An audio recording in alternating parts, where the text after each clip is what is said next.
From the home of the Yard of Bricks, one of the most historic tracks on the circuit, we welcome you to Indianapolis Motor Speedway as it plays host to the biggest race of the season for the Dark Horse Racing Series presented by Troy Lee Designs. Here this evening, it's the Dark Horse 500 presented by Troy Lee Designs as these drivers today prepare themselves for 200 laps in what is normally the season finale, but today will be the penultimate race of the season. It's our final stop for the double points races as well, and very well, like in seasons past, could be the venue where the championship is decided. I'm Seth Cole, and I will be joined soon by broadcast colleague Matthew Rodriguez here to bring you coverage of today's action as drivers are getting ready to roll out, get ready for 3 pace laps, and then prepare themselves for the 200 lapper. 3 former winners of this event are in the field here today, including the driver that lines up on the pole position. That will be Craig Forsyth in the number 27. He won this event back in Season 2 after a 3-wide run down the front straightaway. A caution came out, finished the race under yellow, and he was able to put his name in the record books as a winner of the Dark Horse 500. He was joined a season later by Matt Wagner, who is piloting the number 6, will be rolling off from the inside of row number 2 on the starting grid. And of course, the defending winner of this Indianapolis 500, looking for back-to-back wins. That is Nick DeGroot, who's going to be rolling off on the outside of row number 1. All 3 of our former winners of this Dark Horse 500, I got to get used to saying that, they are going to be rolling off from 3 of the top 4 positions. Henry Bennett, who came up runner-up here in the Dark Horse 500, he is going to be rolling off from the 2nd position. These drivers are going to prepare for 3 pace laps here. We will see them formulate from the usual double file to 3 wide, and they will actually be 3 wide for the start of this race. There were a total of 29 drivers, I believe it was, that qualified for this race. Looks like a few of them did not make the start here today, but we're going to give you the starting lineup based off of where everyone qualified during poll day qualifying this past Wednesday night. Craig Forsyth will be on the inside of row number 1. Henry Bennett will be in the middle of row 1 with Matt Wagner on the outside. Row 2 is going to be comprised of Nick DeGroot on the inside, Charles Teed in the middle, and Jeff Highsong on the outside. Eric Peterson will be on the inside of row 3 alongside of Joseph Morales and Gail Brooks.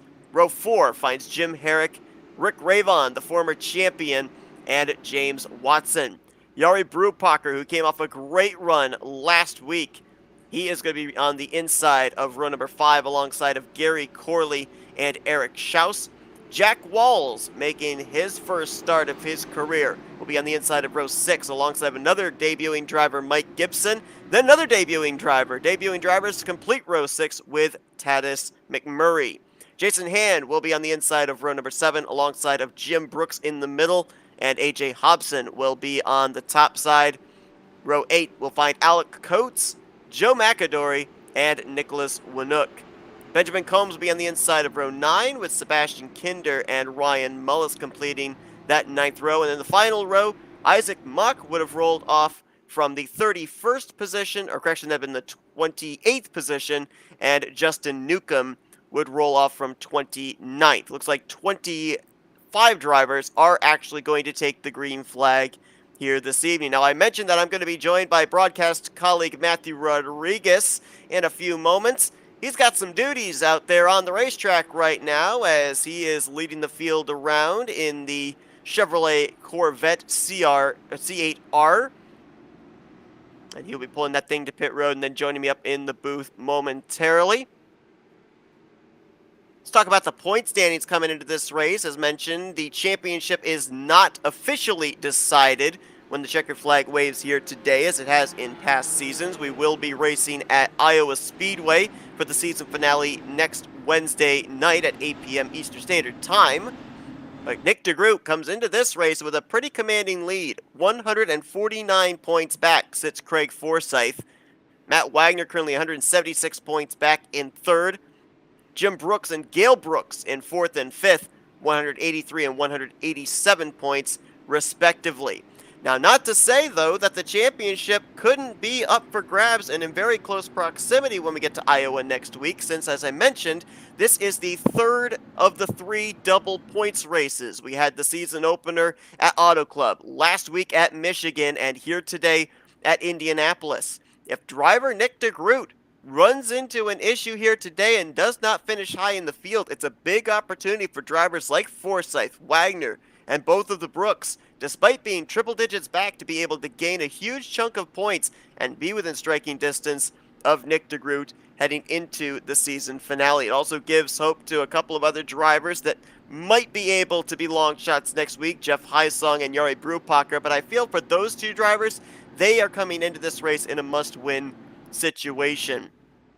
It was interesting, too, talking to a number of our podium finishers last week, two of which coming into this race, Forsyth and DeGroot, former Dark Horse 500 winners, about how they approach a race like this. The longest race of the season, 200 laps in total, and basically they said that it is, you take the Dark Horse 500 and you put it all in a segment of its own, and then the rest of the season is the rest of the season where you focus on the championship. It's that big of a special event that you set it aside, and everybody wants to be able to say that they took a checkered flag and hoisted a trophy here at the hallowed grounds, the home of the Brickyard.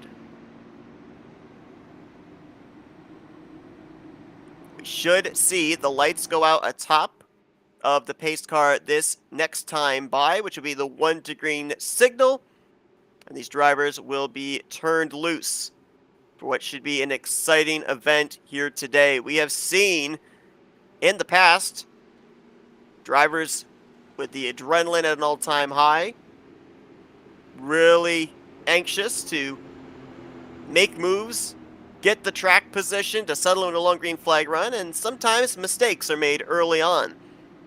Then we end up usually getting into the long green flag runs around the midway point of the race, heading towards the end, but almost invariably, I don't know how it happens, we always seem to have that late race drama. Late race caution comes out, bunches the field back up, and sometimes a driver that spends most of the day running just outside of the top 5 or even outside of the top 10 finds their way up to the front late and is able to snag a last-minute checkered flag. So anybody in the field here today, provided they stay on the lead lap, they certainly have a shot of winning this race if the cautions and the elements of this race fall in their favor.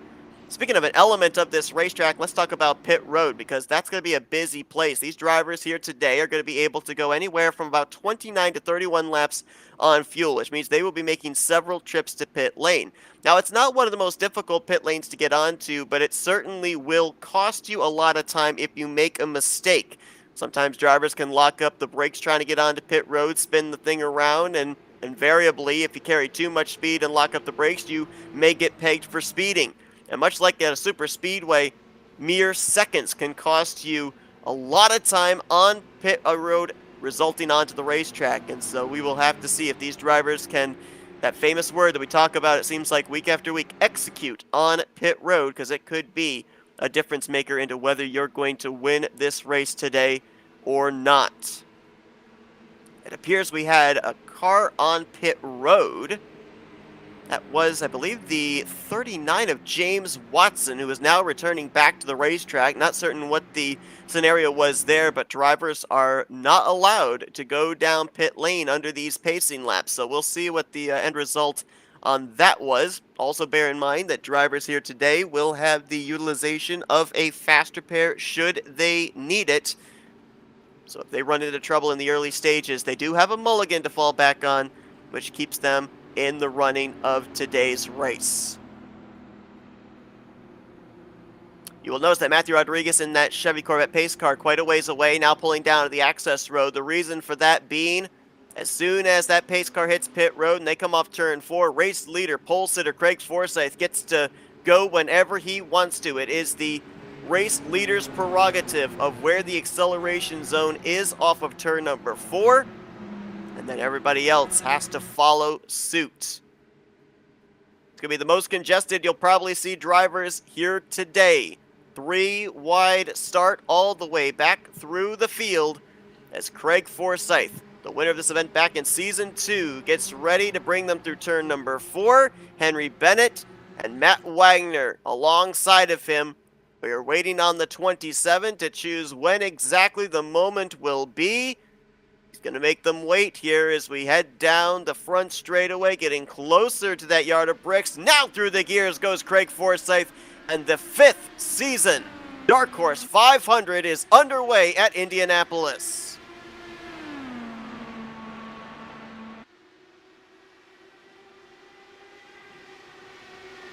Most part, looks like the top 5, top 6 all going to get single file. Everyone getting organized, realizing this is going to be a long race. But Henry Bennett not willing to wait. He's going to dive to the inside and look to lead the first lap of this race. Matt Wagner going to stay in line in 3rd. Decided not to step out as Bennett will clear for the spot. Forsyth drops back to 2nd. Henry Bennett going to come around and see if he can lead the first lap of today's event. Forsyth's going to get a run. It might be a photo finish to see who's going to lead this first lap.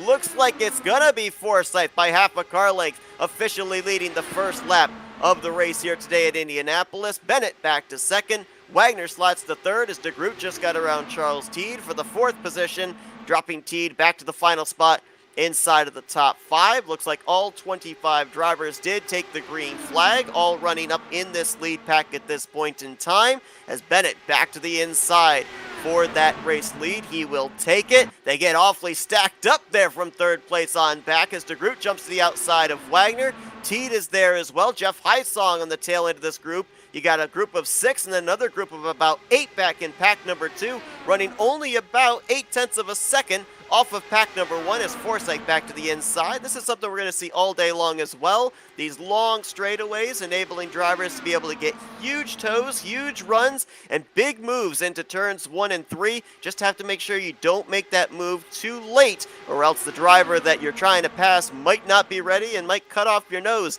heading into these rather tight corners here.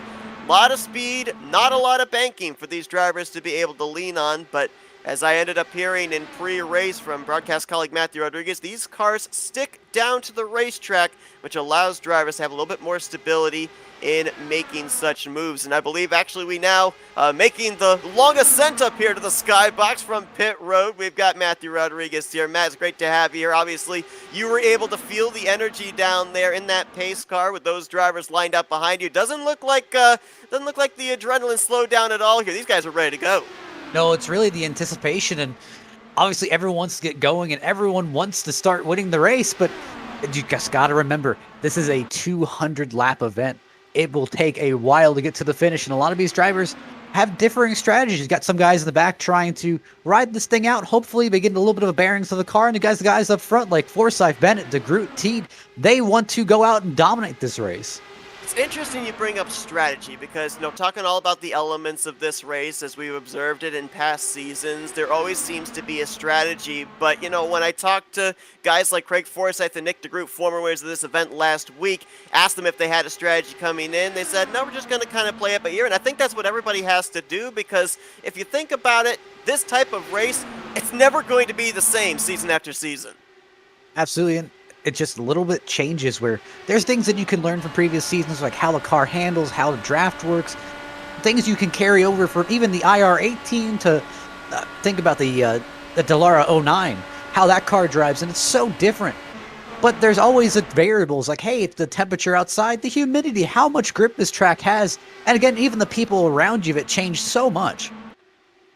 Looking at Charles Teed, he's now taken the top position. I mentioned about a lot of drivers that are in the hunt for the championship this season. A lot of that can change from now till next week at Iowa, especially with this being a double points event. But how about a guy like Charles Teed coming into this race 14th in the point standings? He did have a pole position this year, but only 1 top 5 and 2 top 10s in the starts he's made this year. I mean, if it's a guy that's hungry to be able to go out and win a big race, you'd have to probably look no further than Teed. And you got to think, there's a lot of bragging rights to go on with this race where even if you're down the championship, even if you don't really have that great of a shot of rebounding, has been a pretty terrible season, all things considered. I mean, you can at least say, hey, I won the Indy 500. I did all 200 laps. I won that race. No one else can take that away from me. And it goes in for years and years. And you got to think there's a special prize on the line where I believe if it's a 0x race winner, they get a custom diecast, I think. think about it too, there's only one driver in the field that has won a Dark Horse 500 and a championship. That's Nick DeGroot. If Charles Teed was able to win the Dark Horse 500 here today, he would join Nick DeGroot on that illustrious list. Of course, the inaugural champion back in Season 1. And it looks like I'm very happy to see all the drivers kind of taking it easy. I think they're all really just trying to learn the boundaries at the moment. Some are getting a little bit more racy back in the pack, but you can see that almost everyone in the front, they've all got this strategy. And I think you may have talked and touched about it a little bit, but the pit window for these guys are about 29 to 38 or 31 laps. And if these drivers can average about 31 laps per stop, you have the potential to eliminate an entire stop. Of course, as well, a big thing that you have to do to be able to reach that kind of scenario you're talking about is stay up in the draft, because much like at a super speedway, you're going to use up a lot more fuel if you're running all by air lonesome. If you've got the slipstream of somebody, that's going to help you save a little bit here and there. And here comes a big thing, which is that's much of a team strategy or, hey, a friend strategy, but that always goes to a certain extent where you say, man, I'm willing to help you until we get to this point. And, after that, I don't know if I'm going to be that friendly working with you. I like you, Seth, but if it's 3 laps left, I don't know if I'm going to be working with you the same if I was working with you on lap 5. Riding on board here with Rick Ravon, 8th position. Of course, the... Oh, caution's out. Oh! Eric Schaus! He's flipping! And he is on pit road, fortunately. No other driver is going to get involved as, man, a hard hit for him. Might have hit that pit wall, perhaps. Ooh. And I mentioned this as well. If you run into trouble early, you love the fact that you've got that faster pair to fall back on. Well, 13 laps in, that's what Eric Schaus is going to have to do. Well, it's even a harder hit for Eric Schaus because not only is he going to burn a faster pair, he still has to tow to pit road.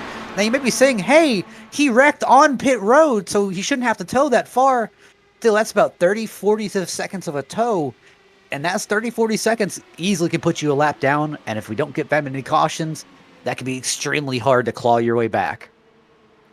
Well, definitely a multi-car incident. Not only the car that he made contact with, but there was another car. I'm trying to figure out who that gray machine was. I believe I believe it was the 60 of Joseph Morales. I think you're right, and that's what sent Schaus airborne. I'm not exactly sure if... I don't really know if Eric Schaus thought he had a lane up. I think it was one of those kind of scenarios where Morales came down, Schaus was kind of coming up the side draft a little bit, and unfortunately both met in the middle, and Eric got the worst end of it. You know, it's interesting you were bringing up about some of those drivers towards the back that were racing pretty hard. And, we saw even on occasion, I think they were 3 wide for a brief moment. Schaus was back in that group. Now, why were they racing this hard this early? Was it just testing the waters of what passes they could make? Or was it desperation in just trying to take those runs and pick up positions as early on as you could? I mean, this is historically a hard race where if everyone's single file, you really have to work and methodically get your passes and get your car slowly up to the front of the field. Eric did not have that great of a qualifying effort, started 16th, so he had to slowly claw his way back up into the field. Unfortunately, I think he just made an error and tried to get up a little bit too early, and looks like he may have, he's currently... Looks like he may go a few laps down. He is currently 2.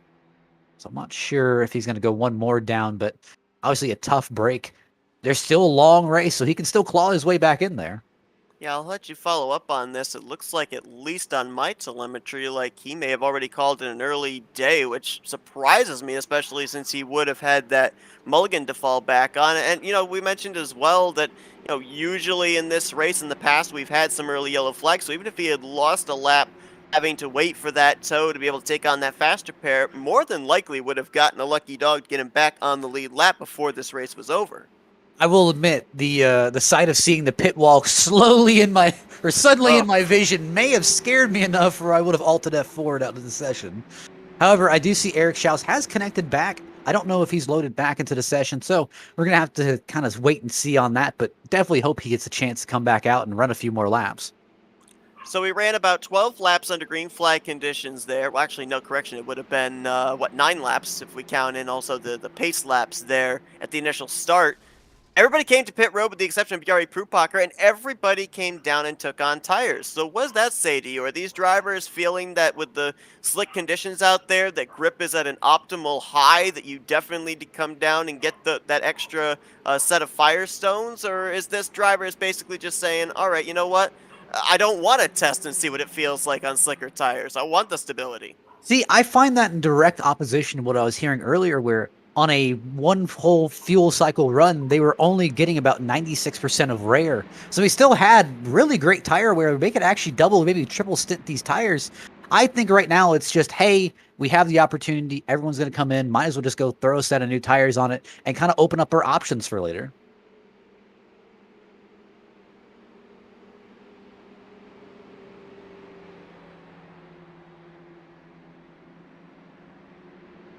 As we're slowly rolling, pace car lights are out. Jari Brupacher, Charles Teed, Craig Forsyth, Henry Bennett, and Nick DeGroot are our top 5. Kind of looking through the field, there has been some big movers. Obviously, Jari Brupacher, Charles Teed. Jari Brupacher obviously staying out on that last pit stop. He is up 12. Charles Teed up 3 from his starting position. But almost looking for our biggest loser. It looks like Eric Schaus is back on the racetrack now. He is currently looks to be only 1 lap down, which is very impressive. So if him only being 1 lap down, obviously just got to wait for a caution to get him back on that lead lap. Going back through the top 10, looks like Jeff Heisong, Matt Wagner, Rick Rayvon, Gail Brooks, Eric Peterson, Joseph Morales. Even after that little bit of contact, he manages to slide up to 11th place. So, hey, I think there's a really good chance here.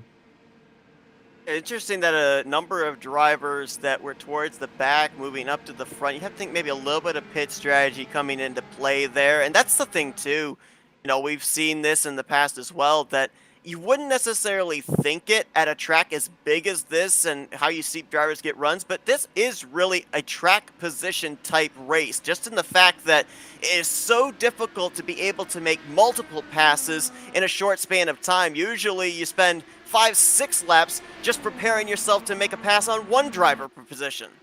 And that's the thing where these cars, at least I'll speak from personal experience, racing the NASCAR stock cars around Indy and these Indianapolis, really the Indy 500 in general, these cars are just so different, and it's just an entirely different mindset to, hey, you have to be on the edge, but these things love downforce. They absolutely adore downforce, and they will happily go faster with them.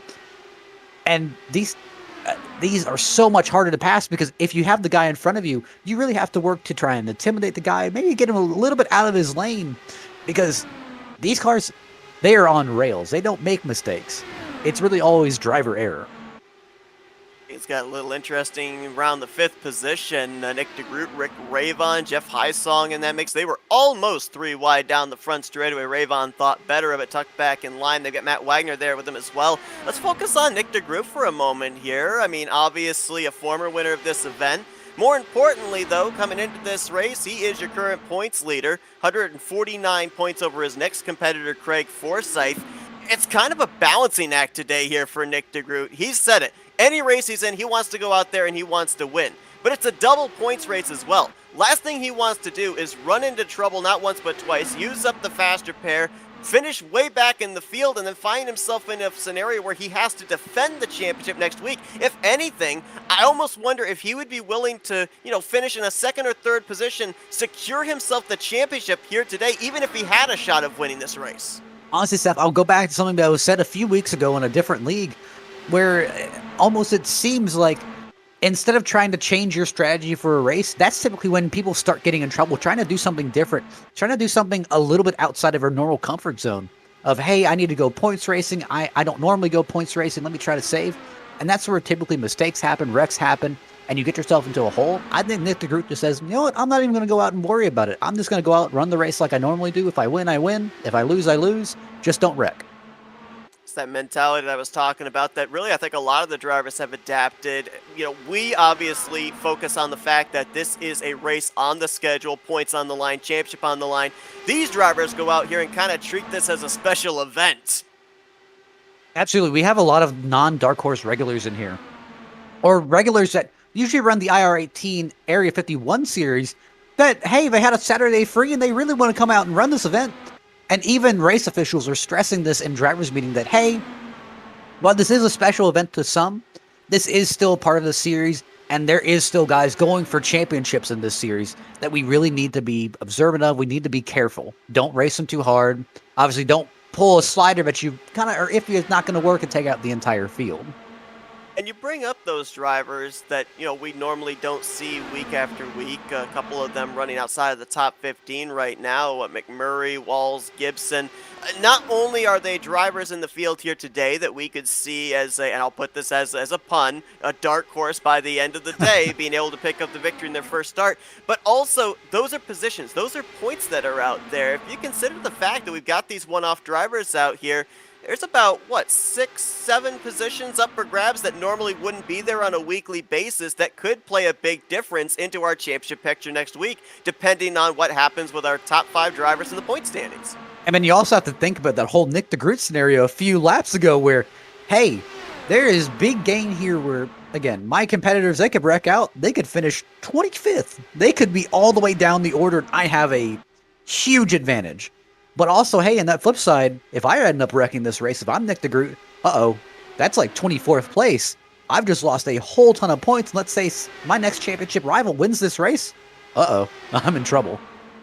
Looking here at 9th place, that's Gale Brooks getting around Eric Peterson. Those two kind of on an island of their own right now. It's almost a full 2 seconds up to the lead pack, and there you see, I guess we'll call that group number 2 back there, because I'm not sure that 2 cars would be considered a group. That's about a second and a half back, AJ Hobson and company. Now we're noticing these guys here, Peterson and Gale Brooks, kind of doing the swap back and forth. We've seen this before at Auto Club. We saw them do it at Michigan as well. Kind of the way that these particular cars generate and maintain the speed through the corners and on the straightaway. When we end up getting to, and we know it's going to happen, when we get to green flag pit stops and we start to see the field get split up, we're going to see this more and more of packs trying to gap themselves to the other rest of the competition. It's kind of funny, but there also is I almost want to say a forbidden strategy that is going to be in place, which is bump drafting, which is so odd to see these Indy cars that have those kind of needle-like noses that are built for aerodynamics and downforce to be pushing another one in a corner. And I will admit, I did test some of these out in practice. It is extremely sketchy. Yeah, but man, there is a... First card rule bump drafting, though, you need to have a bumper, right? Extremely. It's almost like the kind of the nose drafting that hooks in with the carbon fiber on the back. Oh! Ooh! Jari Brubacher, I think, did get the wall. There was contact between himself and Charles Teed. Just looking at the side of that car, don't currently see any damage. Might have just scraped actually, no, I'm looking at the right side pod. There's a little bit of damage on the right side. Looks like it's pushing that little bit of aero. Definitely going to hurt him a little bit, but I think he can hold out until there's a caution or green flag pit stops. You talked about it at the top of the program before we came on the air, just the speed that these drivers are carrying, especially into the corner. We see them entering into turn 1 at about 235. Obviously, these are open wheel suspensions, so even the slightest contact, I would assume, up into that outside wall is going to be detrimental to that car and its handling for the remainder of the run. Absolutely. But going back to that previous point, there are some drivers who will attempt bump drafting later in this race. Some said, hey, since it's a special event to me, I'm going to try bump drafting at the earliest possibility. It is extremely sketchy. The cars feel extremely unstable. But these cars get about a 5, 10, 15 mile an hour boost out of that. So it's kind of, you're playing with fire here where it can easily aid you and it can easily kind of burn you. It looks like Jari Brubacher is coming down pit road now to repair the car. Now, the good news is this is a 2.5 mile speedway, so kind of put that in the same category as how long it would take to get around Daytona. So there is the likelihood that Brubacher could come down, make the pit stop, and come back out still on the lead lap. Granted, though, he would probably need a caution sooner rather than later, because very much like a super speedway as well, a pack of cars is going to generate a lot more speed than a single car out there all by his lonesome. So there is a likelihood, even if he remains on the lead lap with the completion of this stop, that this lead pack could gobble him up and put him a lap down to green flag conditions. And easily, that kind of puts a little bit of an unfortunate thorn in Eric Schaus's side, where he is now not only, or he is potentially now not the only lap down car. which makes it harder for him to get his lap back and slowly claw his way back up. He is on the lead lap at this point in time, but he did also take on the fast spread. There you see him just on the left side of the screen, about maybe a third of the straightaway ahead of new race leader Nick DeGroot. Saw him get around Charles Teed a couple of laps ago. Now Rick Ravon has moved up into that second position. And, I have to think there in the case of Rick Ravon, last season won the championship, but he said, man, I would have loved to have, had the cake, but had the frosting as well. The Dark Horse 500 victory. Now he comes into this season, the defending champion. We've seen him run a couple of races in the past. Has been to victory lane twice since then. No pressure, really, for Rick Ravon coming into this one. He doesn't have to worry about points, doesn't have to worry about the championship. Now it's all just business of being that first car to the checkered flag by the end of the day. And that's the thing, like, events like the Indianapolis 500, the Coca-Cola 600, even the Daytona 500, think about that, where it's these long endurance type events. I mean, it turns guys who are always happy just to ride around, maybe get a good finish, hopefully get a top 10, to guys who, man, I want to go out and win this race. I mean, I've put 2-3 hours of time in the race alone, not including the time that you maybe spent making the car, making the livery, making everything on your car, working with your team, working on strategies, running the race back. I mean, there is hours and countless days of work that goes into this. So, I mean, there's a little bit of honor and pride in this. Man, I want to go out and win this. Absolutely. As now you see Jari Brupaker about to get reeled in by the trio of Ravon, Groot, and Forsyth. There you see him snaking down the front straightaway, trying to not only get the draft of the car in front of them, but cut the draft of the car behind them. Ravon's going to swing around. Brupaker, who pushes up off of turn one. That's going to slow up Nick DeGroot, at least for the brief moment. I also noticed a couple of laps ago going into turn one, Rick Ravon got his left sides awfully close to that rumble strip down there, which is not really down there to be used. It's more of a guideline of letting you know where the racetrack ends and the grass begins. As we look at the weather conditions here today, it's a nice balmy 65, but the track temp 90 degrees, and you have to think that as the tires wear down, it gets a little slicker, and that's why we maybe saw Rick Ravon get a little loose a little while ago. Yeah, these teams are very optimistic in practice that it wouldn't really be that tire heavy of a track, but again, track conditions change, situations change, and hey, maybe that 5% that may drop off that tire, maybe that 10% might drop off that tire, they're not going to feel as confident about that. And you got to think, when you're exiting pit road, that little bit of wear can make you that much more unstable. And again, if you have any doubt in your car, are you going to push your car as hard as you would if you had full confidence that, hey, this is brand new tires, I can haul? Interesting you bring that up, because let me pose a question to you here. Maybe we won't see it like in the first round of pit stops. Let's say we're closer to the end of this race. Would a driver be confident enough to come down and just put fuel in the car, go out there with the tires they just had the last green flag run on? We saw when the caution came out for the first time today, everybody except one came down pit road and took on tires. Well, I mean, let's use Jari Brupaker as a little bit of an example here. Even with those older tires, why they weren't that old of tires, they were still competitive and still hanging on the front of that field. Now, obviously, after the damage, I can't really speak on that, about how competitive they were. We could use this as a little bit of a reverse scenario. Look at Jari Brupaker now. I'm pretty sure he has new tires on his car. And then look at the three in front of him that have semi-worn tires, almost in the same situation he was in. If we kind of ignore the fact that he's now fallen off the draft, he was hanging with them.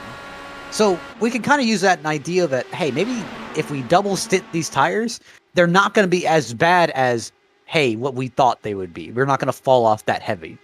Now, of course, right now is the time you experiment. You experiment early in the race. Don't wait till like lap 170, 180, as it looks like Nick DeGroot has a little bit of connection issues.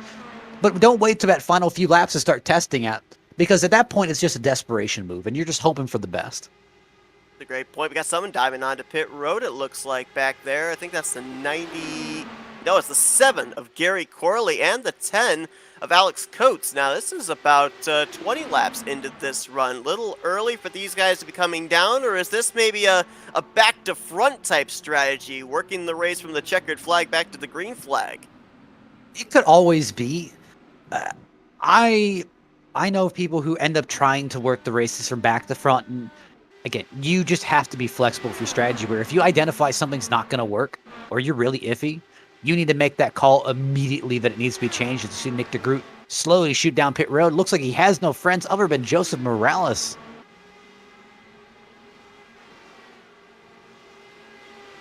And yep, that's going to be the only two this lap that are going to come down pit road. So DeGroot, this is going to be detrimental to him in the regard that there's no guarantee that he's going to, when everything cycles around, be with the group of drivers he was with prior to his pit stop.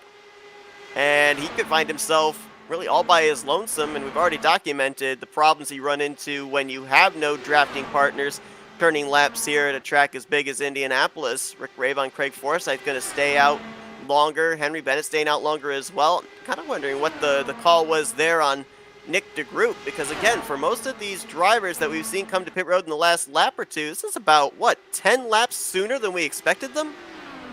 He could be trying to stick to his fuel strategy.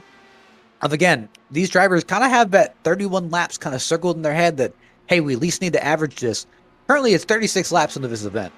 And you kind of have that idea of, hey, if we keep this cycle up and we keep this fuel mileage up, we can keep trying to stay on strategy, everything else. But I will admit, it's a little bit of an odd strategy to try and undercut this early in the race.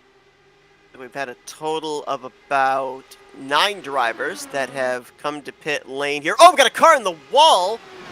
That was, I believe, Jari Brupacher again in the 49. He went down and tagged the inside wall in the front straightaway. No, it was not him.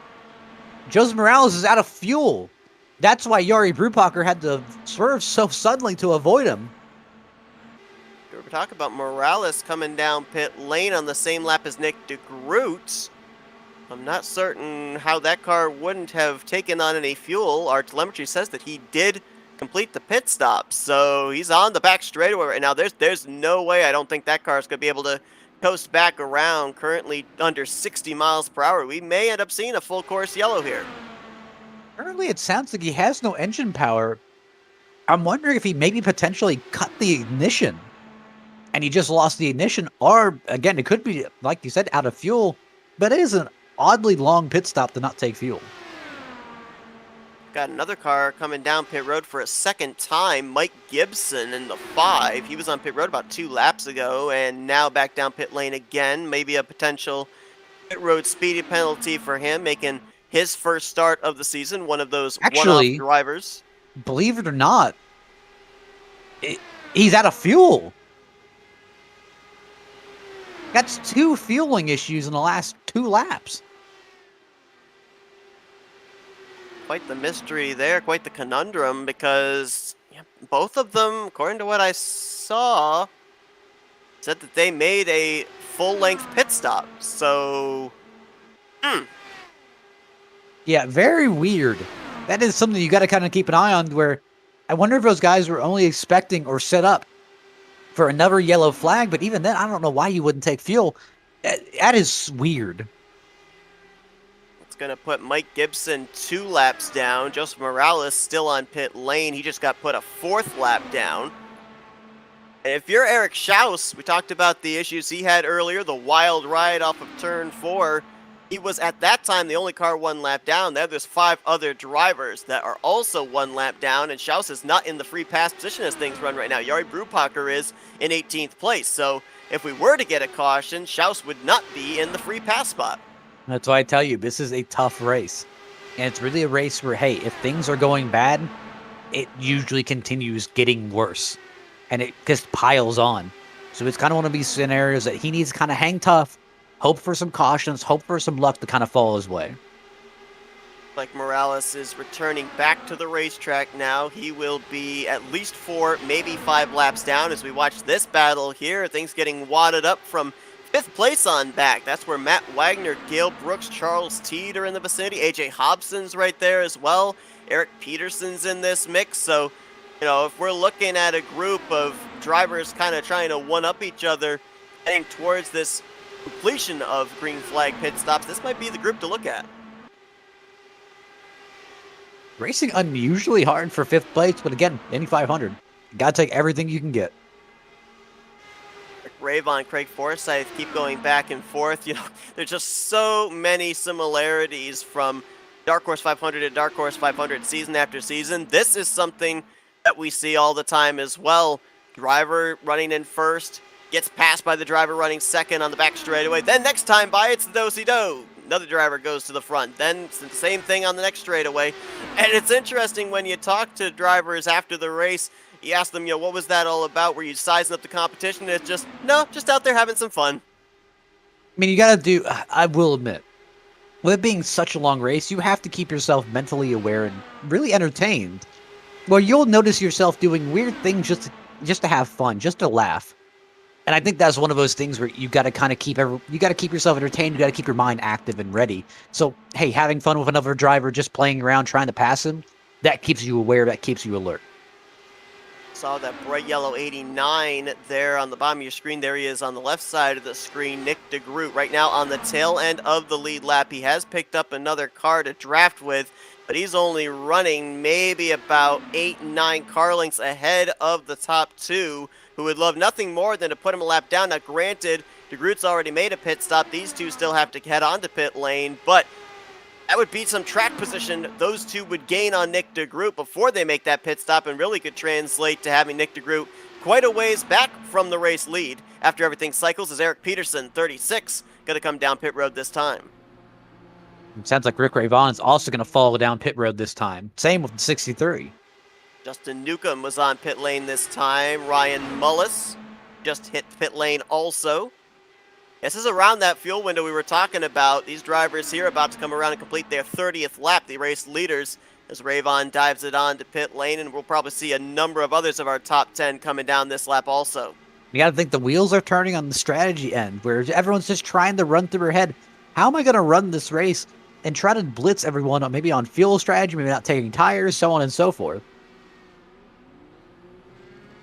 Gail Brooks, AJ Hobson, Jack Walls, James Watson all down this time. Sebastian Kinder is on pit road as well. Craig Forsyth will undoubtedly be on pit lane this following lap, as this would be the max number we were given, 31 laps on this run.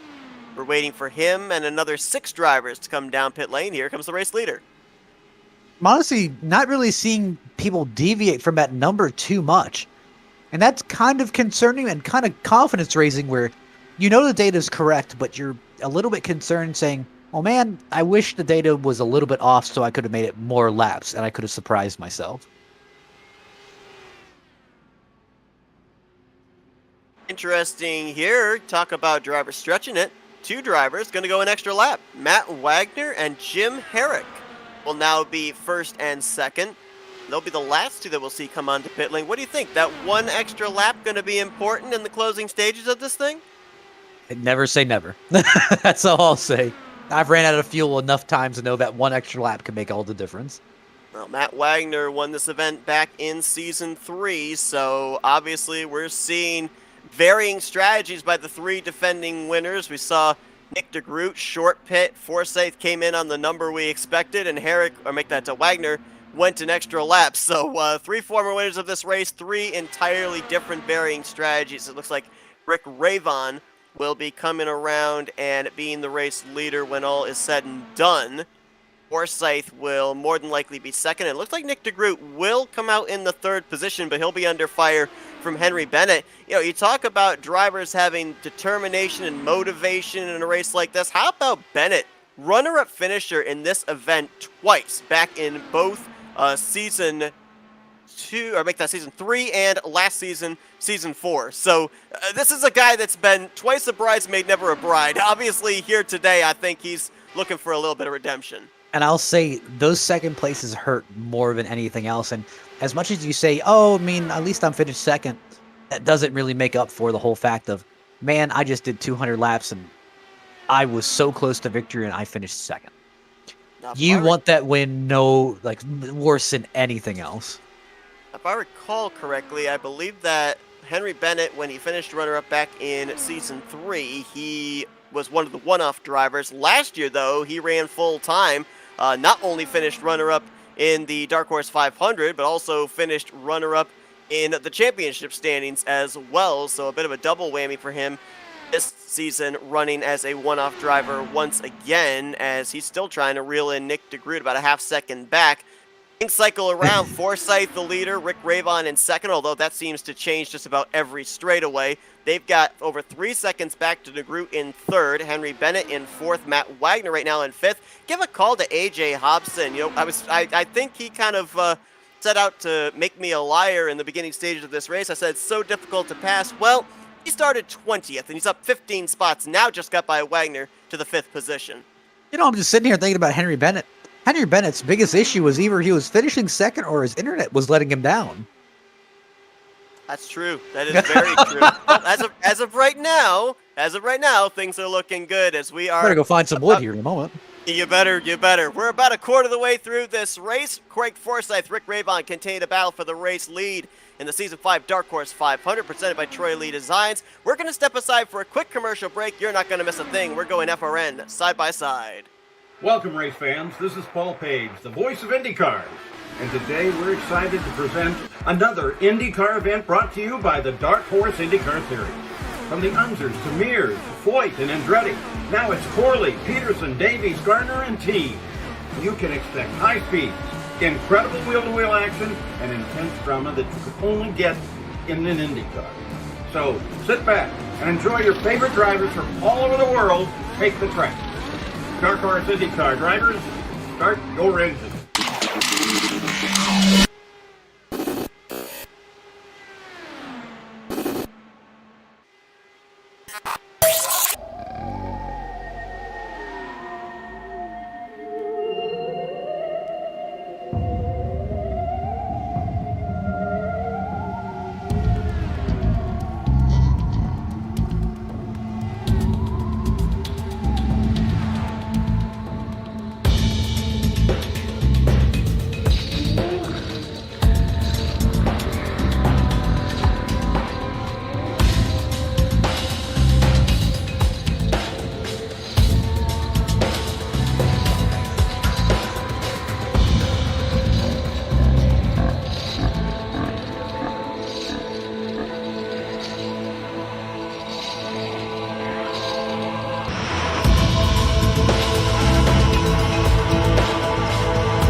Welcome, race fans. This is Paul Page, the voice of IndyCars. And today we're excited to present another IndyCar event brought to you by the Dark Horse IndyCar Series. From the Unzers to Mears, Foyt, and Andretti, now it's Corley, Peterson, Davies, Gardner, and Teague. You can expect high speeds, incredible wheel-to-wheel action, and intense drama that you could only get in an IndyCar. So sit back and enjoy your favorite drivers from all over the world take the track. Dark Horse IndyCar drivers, start your engine.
Welcome, race fans. This is Paul Page, the voice of IndyCars.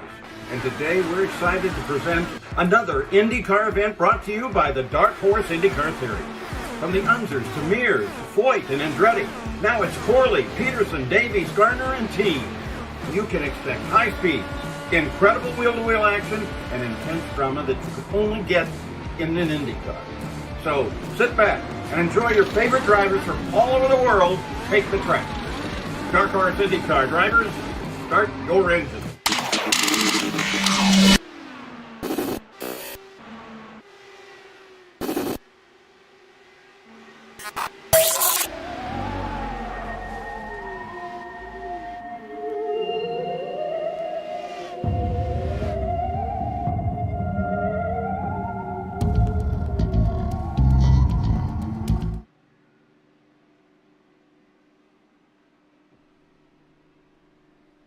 Caution on the speedway for the second time today in the Dark Horse 500, presented by Troy Lee Designs. I think it might have possibly been the 40 of Jim Herrick bringing out this yellow flag just past the quarter mark. Yeah, and I'm just looking back here. It looks like Jim Herrick might have slightly pushed up the track, or it might have just been a little bit of misjudgment, clobbered the wall a little bit, and looks like I'm thinking Eric Peterson may have paid the price there. To look at it is, oh yeah, Herrick brushing the wall. Well, they both kind of brushed the wall together. I don't know if that was a case of maybe Peterson just following the same line that Herrick was running, and both of them bounced off, screwed up off speed, and as Herrick was trying to gather it up, to your point, wrong place, wrong time for the 36 of Eric Peterson. So yellow flag going to fly. Big break for a bunch of drivers that are going to be able to bunch back up here with the leaders, and also going to help, I believe that is going to put Jari Brupacker back on the lead lap, if I'm not mistaken. We saw in that side-by-side him come to pit road for what was a scheduled stop off sequence with everybody else, and he gets the free pass. And you got to think, that's just a game changer, kind of helps you get back in the race. Now, it's kind of what you do with that that's going to really determine if it's, I guess, really worth it. Now, you got to look at some of these guys who are staying out. If they are a lap down, like Mike Gibson, they do have the potential to get a wave around here. See if any of those drivers take that option. Some of them, I think for the most part, are anywhere from 10 to 14 laps on their run. It's a wonder we didn't have a couple more drivers get involved in that wreck, to be honest, too. About 2 or 3 drivers entering into the vicinity, and this is one of those racetracks where you never know where the spinning car is going to be by the time you get there. My general rule when it comes to wave rounds is I'm going to try and take a wave around at the earliest opportunity. Just trying to see if I can get a little bit of advantage, because everyone's going to be coming down pit road this time to try and get new tires, get fuel topped off, hope for a quick caution, then slowly dip down pit road, get new tires, get back up with the field. Just got to hope for that quick caution, though. AJ Hobson is going to be the lone driver to stay out here, and will subsequently be the one to lead us back to green. Everybody else came down pit lane. Forsyth, Rivon, Bennett, and DeGroot. They were the top 4 coming down and leaving pit lanes. So that's going to be your top 5 when we go back green flag racing. Jim Herrick and Eric Peterson. I'm assuming that the time we're seeing them spend on pit road is for the tows. I would assume that they're going to have to take on their fast repairs here. I don't think that this is them sitting on pit lane trying to get manual repairs done. Never know. You never know. As of right now, we actually have 3 drivers that have taken on their fast repair. 2 of them we've already documented, Jari Brupacker and Eric Schaus. Also add Justin Newcomb to the list. He took on his fast repair under that last round of green flag pit stop. So one of our one-off drivers does not have the mulligan available to him, as we got a couple of more drivers hitting pit lane this time. It's like only one driver is going to be taking the wave around here, and that is going to be, I believe that is, try to make out which driver that was. That was, I think it was Mike Gibson. Yes, you are correct. I have trouble with these DW12s. I can only tell them by the livery. I can't make out those numbers. I have to squint. See, that reminds me of the time we made Charles Teed's car pink. It was so visible on track. It was so easy to pick him out in the field. Yeah. I can always tell Eric Schaus because it's the bright green car with the bright pink rims. I mean, make Well, you don't something know that about simple. that now because Charles Teed is green and white. Oh man. Well, you just threw a monkey wrench into the works. Appreciate it. Lights are out atop the pace car. We're going to get ready to go back green flag racing here. It will be on lap 60 of 203. Obviously, as we mentioned, the 203 is the 3 pace laps we had at the beginning. The full 200 laps being run here today. Hobson, Forsyth, Rayvon, Bennett, and DeGroot going to be the top 5. Charles Teed lines up 6th. Matt Wagner 7th. Jeff Heisong, Gail Brooks, and Alex Coates going to complete the top 10. What do you think about this caution for Nick DeGroot? Because we saw him off strategy with everybody else. Now with this yellow flag coming down, he comes down pit road with everybody. They're all back on the same pit sequence. It's almost like a reset button. It is. Where if you weren't that confident about your strategy before, or you kind of got off sequence because you decided to stay out on that last caution, it really kind of lets you get back on your same strategy, really reset, and then say, okay, we're all on a level playing field again. Let's try to do this. AJ hops in the control car after the pace car hit pit lane. Back up through the gear he goes, and he will lead us back to green. Now, Eric Schaus, you see, is lined up the second car in line, but he is a lap down in the 21st position. We were told in driver's meeting that the lap down cars, they integrate with the lead lap cars in single file formation. So Schaus, with the good track position here, going to try and get his lap back the hard way. And that's the thing where this, really the lineup allowing lap cars to stay where they are helps them so much because it allows them to fight, hoping for that quick caution, allows them to try and fight at the front of the field, get their lap back that way.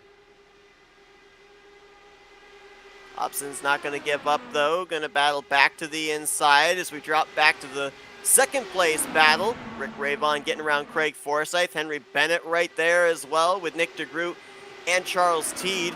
It's interesting. I love the statistics. Well, we've seen Rick Rayvon and Craig Forsyth spend a good portion of this race out in front, swapping the lead back and forth. But one stat I don't think either one of them would like me to point out, that in the last 3 Dark Horse 500 races, the guy that's led the most laps has not won the race. Alex Van de Sant, Polo Hernandez, and last year Nick DeGroot, or actually I've got that in reverse order. Nick DeGroot season 2, and then Alex Van de Sant and Polo Hernandez. None of them were able to win the race after leading the most laps. Now, Seth, let me ask you this, because we're both racers at heart, and I just want to know your opinion on this.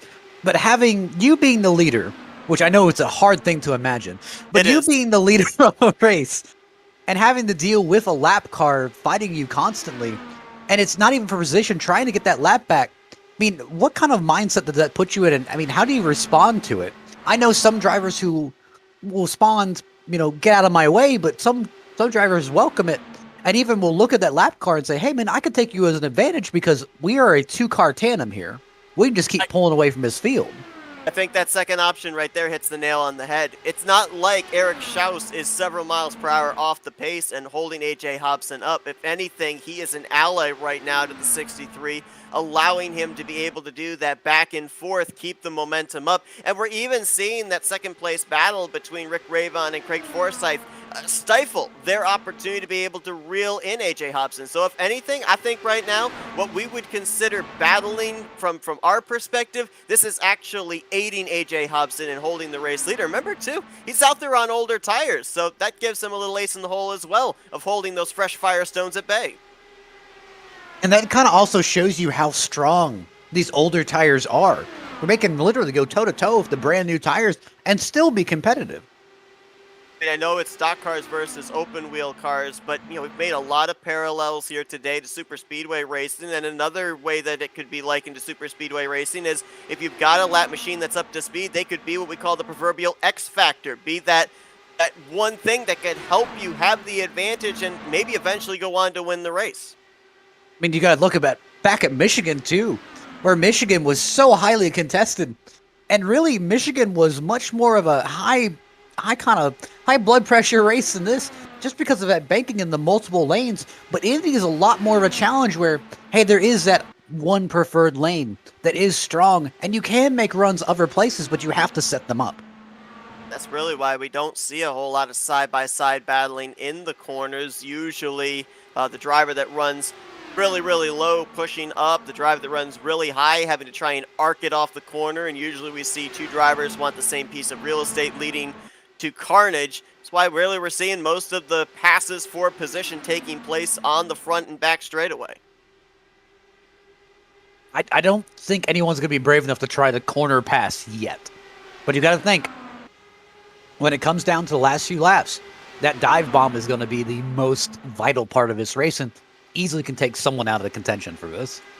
You know, obviously it's a long ways off, but let's talk about a scenario in the closing stages. You know, we were going over what they had in the drivers' meeting for drivers to be able to look over. Obviously, there was a verbal drivers' meeting as well, and, you know, the rule of no blocking. So, I mean, what kind of defenses can you play to make sure that somebody doesn't get a run on you with the checkered flag potentially on the line?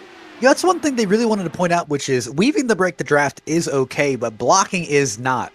And how I interpret that rule, and this may be a little bit different than the official interpretation, but how I interpret that rule is that maybe the F1 style block of making one move is fine.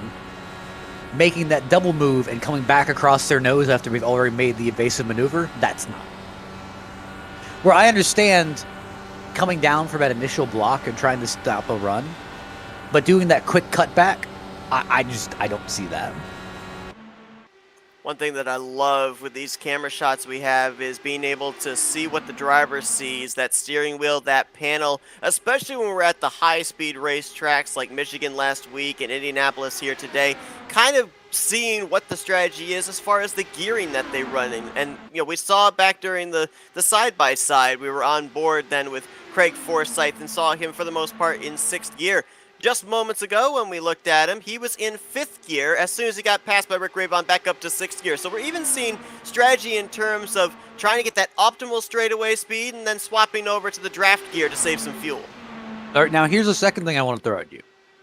Right now, I'm looking at the gap between Ravon and Hobson, and I'm seeing that gap start to slowly close.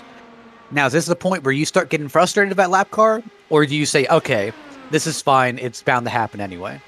I think it's basically, it was going to happen regardless. I think what Hobson needed was them to continue to battle. It looks like now that 5-car pack has gotten themselves single-filed out. They're producing a lot more speed, so it was going to be inevitable that they get themselves organized. So I don't think it's a detriment still with Schaus and Hobson, the battling going on between those two. And maybe it's in the case here as well that Eric Schaus is realizing, hey, you know, that group is catching up. I got to make sure that I have myself ahead of the race leader just in case that scenario comes around where a caution comes out, because, you know, the difference between being on the tail end of the lead lap when the yellow flag comes out and getting the lucky dog could be track position. Schaus could be ahead of the lap down cars. If he gets the lucky dog, he has to start the tail end of the entire field.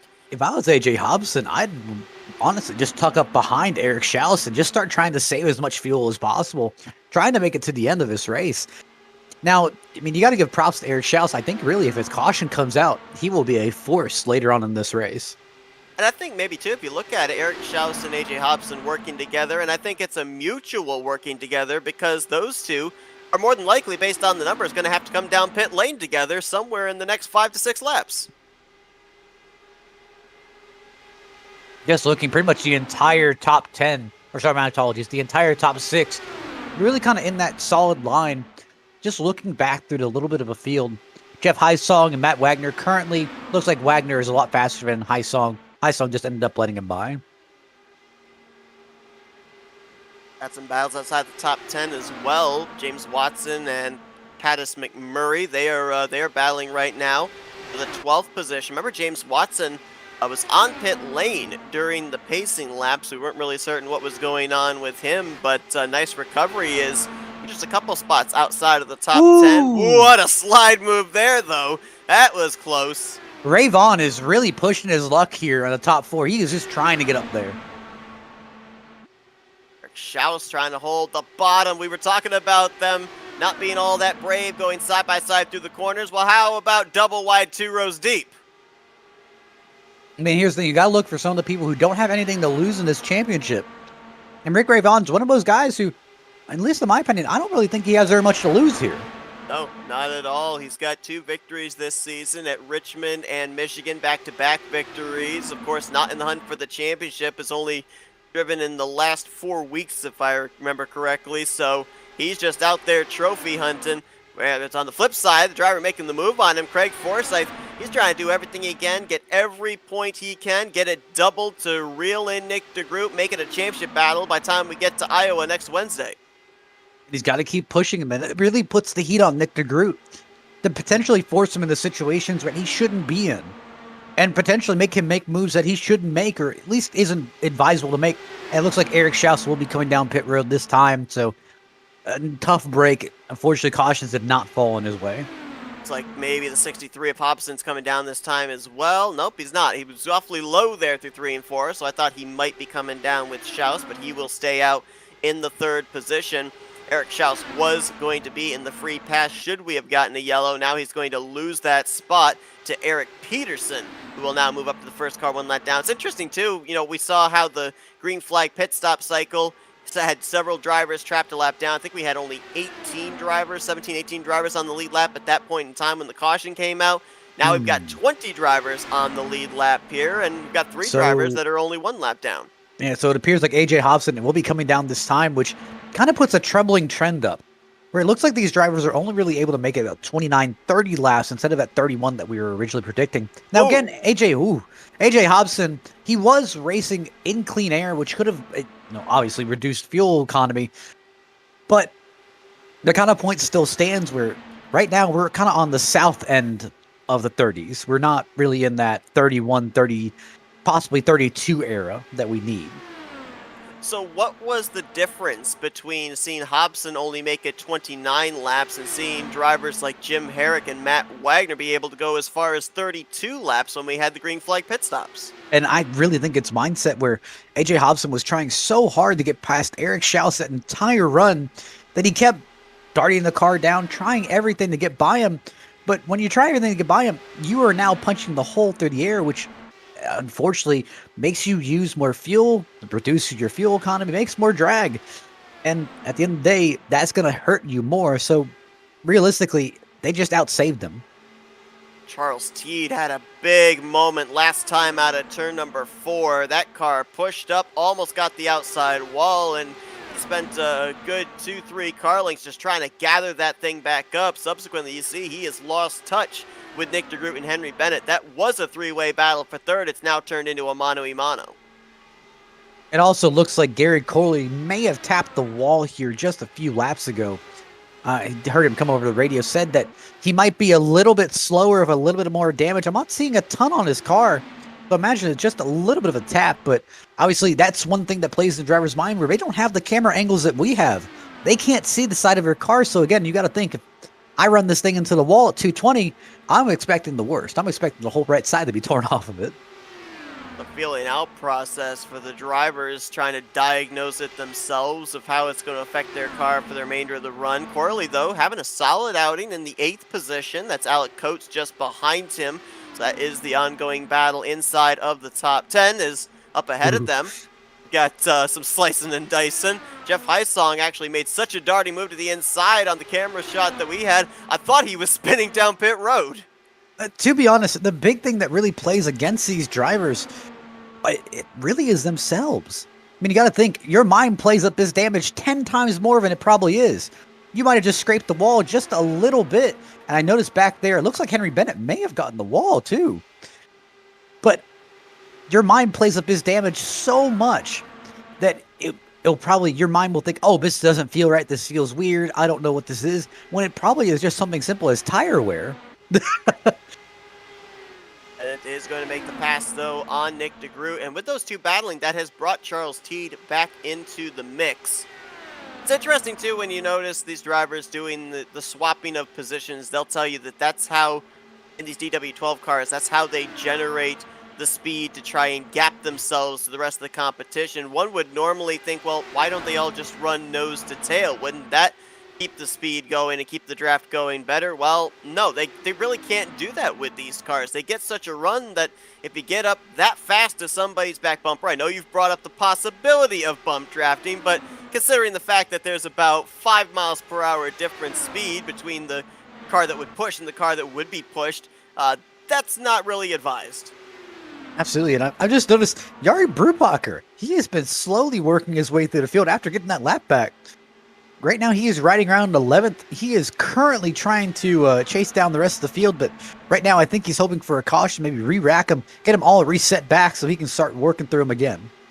Jari Brubacher has been really good at the speedways this season. Last week, coming off his second best finish of the season, and that was, of course, at Michigan, finishing in the 3rd position. He had a runner-up finish earlier on this year as well, and to your point, he could be, at least right now, maybe one of the top 5 fastest cars in the field with just how quickly he's working his way up towards the top 10.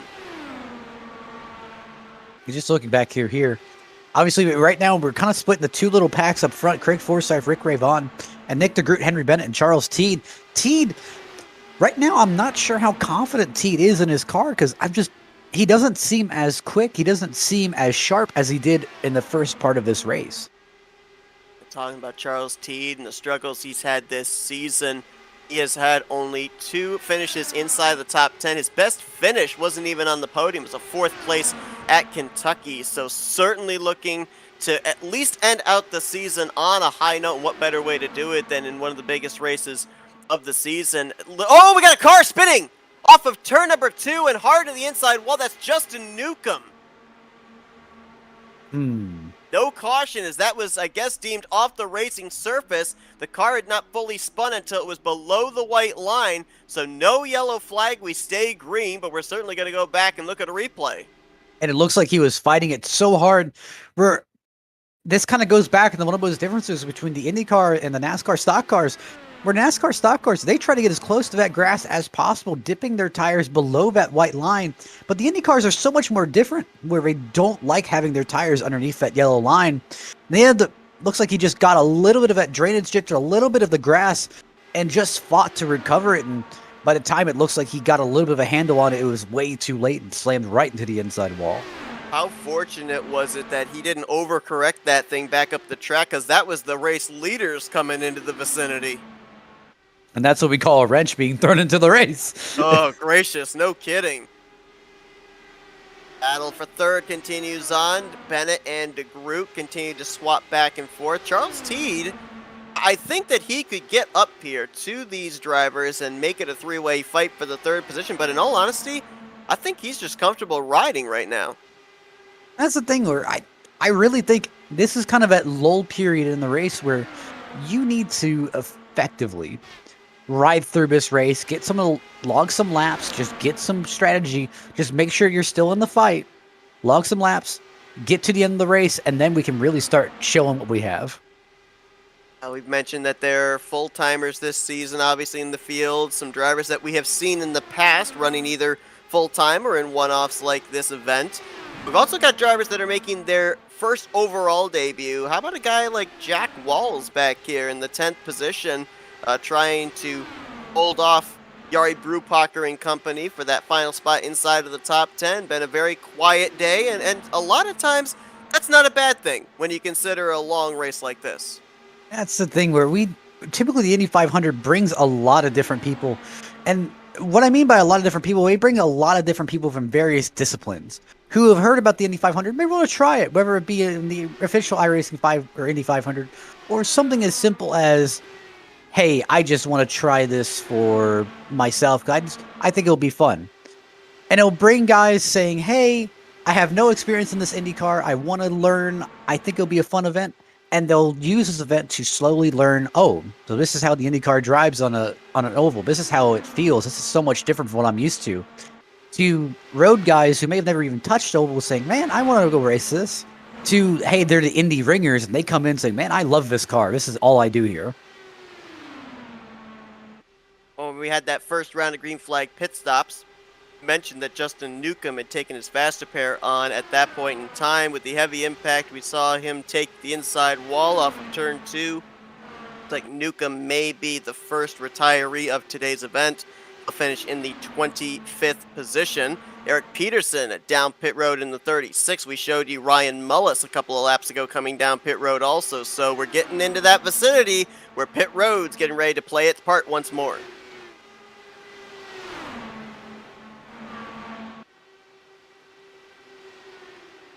Gary Corley is in this lap as well in the 7.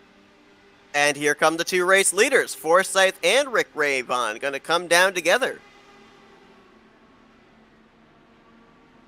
I'll turn the race lead over to Henry Bennett. I believe this will be Bennett's first lap led here today, despite the fact he's been up inside the top 5 the entirety of this race. Got some other drivers coming down this time. Also, Matt Wagner, Jeff Heisong, Yari Brewpacker, and Alex Coates. All going to come down pit road on lap 88.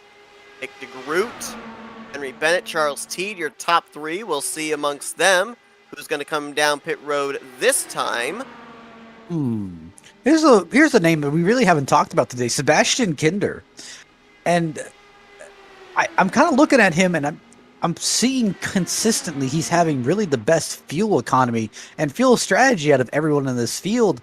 And it's a little eye-opening. And I'm wondering if he can possibly steal this thing off of fuel strategy.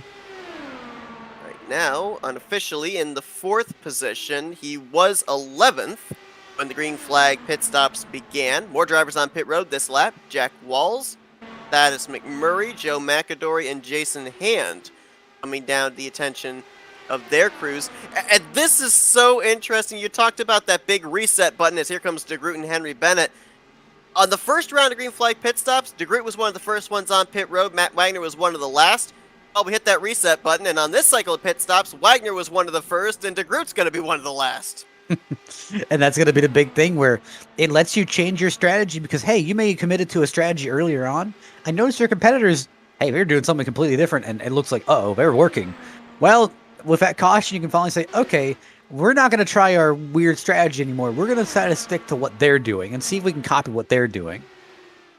Well, you talked about Sebastian Kinder having a solid outing. He was on pit road along with Bennett, DeGroot, and also James Watson. Here comes Charles Teed. Oh, locked him up! And he's going to loop it around on pit road. Oh, that's a nose cone off of it. And that's kind of adds insult to injury. Of course, as well, with having the pit wall between pit road itself and the racetrack, it's not that wide of an opportunity to be able to make a 3-point turn and spin that thing back around. Oh, you can see there's suspension problems there. Car's not wanting to turn I've got left. something even worse for you. I think he got hit for speeding on pit road because it looks like he slid through the line at about 70, and it took about 2-3 pit boxes before he finally slowed down under 60. He's having such a strong run here today up inside of the top 5, and now he's going to spend the second half of this race trying to mount some kind of a comeback as up at the front, got a group of 4, Forsyth, Ravon, Bennett, and DeGroot. It's quite a ways back before you get to A.J. Hobson leading group number 2. You saw Joseph Morales was on pit lane. That should complete the cycle of green flag pit stops. We do have one driver that is quite a bit off sequence with everybody else. I'm not exactly sure how this happened, but Gail Brooks in the 71, running in the 6th position, is about 5 laps away from when he's going to have to make a pit stop. So I don't know at what point we ended up having the 71 so far off sequence with everybody else, but that might be something to keep an eye on towards the closing stages. I just noticed just an update on Charles Teed. Did double check. He did not receive a speeding penalty. Obviously, running P16 right now, not the best outcome. But hey, it could be a lot worse. He could have been sitting on pit road, lost multiple laps. So hey, take what you can get. Absolutely, as he ended up taking on his faster pair. He has returned back to the racetrack and currently is still being scored on the lead lap in the 16th position. So good news that he did not lose a lap after spending quite a bit of time having to try to get that thing turned back around. Looks like Jim Herrick's coming down pit road. Not exactly sure why. He pitted just about 4 or 5 laps ago. And right now, it looks like he's coasting in the pit road. Could this be another one of those drivers that maybe didn't fill up the car fully? Looks like it could be. That's looking very similar to what we saw happen earlier on this race weird. with Mike Gibson and Joseph Morales. Well, actually, no. He cut it back powered on. back up, yeah. Weird. Oh, it looks like there is internet connection issues because he just dropped out of the session. It's like, definitely not. There has not been a good day for mechanical failures, has it? No, absolutely not. But that's a thing too about a race as long as this. Not only wear and tear on the driver, but wear and tear on the race cars as well. I gotta think that is such a heartbreak to get this far into the event, almost halfway into the event, and you finally start having internet issues, or hey, your computer finally maybe just freezes for a second. That is just heartbreaking. Alec Coates is dealing with some connection problems here as well. He reappears in the 9th position, but he was gone for a brief moment there. My telemetry was showing him all the way down in 16th, and he shot back up there. So we're starting to see a couple of drivers dealing with some problems here, heading And towards the midway point of this race. you've got to be so careful with that, because if you blink out at the wrong time, and let's say you blink out right before you cross the finish line, and you don't blink back in until you get to about turn 1, iRacing can conveniently not score you on that lap. So you could be automatically a lap down just because it didn't detect you going over the start finish line. Well, our second round of green flag pit stops are officially done. There's Gale Brooks heading on to pit lane. Mentioned the fact that he was way off sequence with everybody else. We're going to have 19 cars on the lead lap at this point in time. We have 23 drivers that are still running on the track, and Eric Schaus is still in the free pass position. There you see him back there with AJ Hobson, 6th car in this lead draft line. Looking at the faster pairs as well, I did notice that Gale Brooks, who we saw on pit road, he's taken on a faster pair, and also another driver that's taken on a faster pair that I don't think we documented was the 49 of Yari Brupacher. So we're starting to pile up drivers that are not going to have that mulligan available to them for the second half of this race, and we've seen it week after week. Doesn't matter if it's a short track, if it's a road course, if it's a speedway or a super speedway, if you will, like Auto Club or Michigan. You want to have that mulligan available, especially if there's a late race caution, because we know the cautions breed cautions, and by the end of the night, we could end up having a lot of torn up race cars. Well, it makes you more bold, where you're willing to take a little bit more risks if you have that faster pair. Not saying you're going to force it in and possibly wreck the car, but no, it makes you bolder, saying, hey, if this all doesn't work out, at least I'll still have the faster pair to bail me out. But not having that faster pair, that makes it a little bit more tedious, where, hey, I want to do this move, but man, I need to finish this race. Well, right now, we've got the battle within the battle. We have 4 drivers up in this lead pack that have pretty much comprised the top 4 the entirety of this race. Rick Ravon and Henry Bennett, they're out trophy hunting. They are making for Henry Bennett his first start of the season, for Rick Ravon his 5th start on the year, and looking for his 3rd victory. For Forsyth and Nick DeGroot, maybe they aren't, but we're certainly focused on the championship battle that these two could have in next week's race, the season finale at Iowa. But you look at the last 2 races where we've had double points, the sister tracks of Auto Club and Michigan. It's kind of been a back and forth between Forsyth and Nick DeGroot. Forsyth dominated the Auto Club race, ran into a pit road miscue, and Nick DeGroot on pit strategy went on to win that race. But last week at Michigan, DeGroot finished runner-up to Forsyth. So it just kind of seems like these are 2 that you see up there at the front in these double points races. They can't seem to get away from each other. And you got to think, this is a big opportunity for Forsyth. Like you mentioned, Forsyth can easily walk away with this if DeGroot has any issues this race. So it's really going to be very meaningful if DeGroot has an issue and Forsyth really goes up there in the top 3 and dominates. And it's interesting if you kind of look as well, if it were 1 point per position type racing, and right now we would say, well, Nick DeGroot's got this thing wrapped up. Forsyth doesn't have a prayer. But with Forsyth running in 2nd place right now, he would be in line if the race were to end at this point in time, bonus points notwithstanding. He would get 40 race points, double that to 80 race points.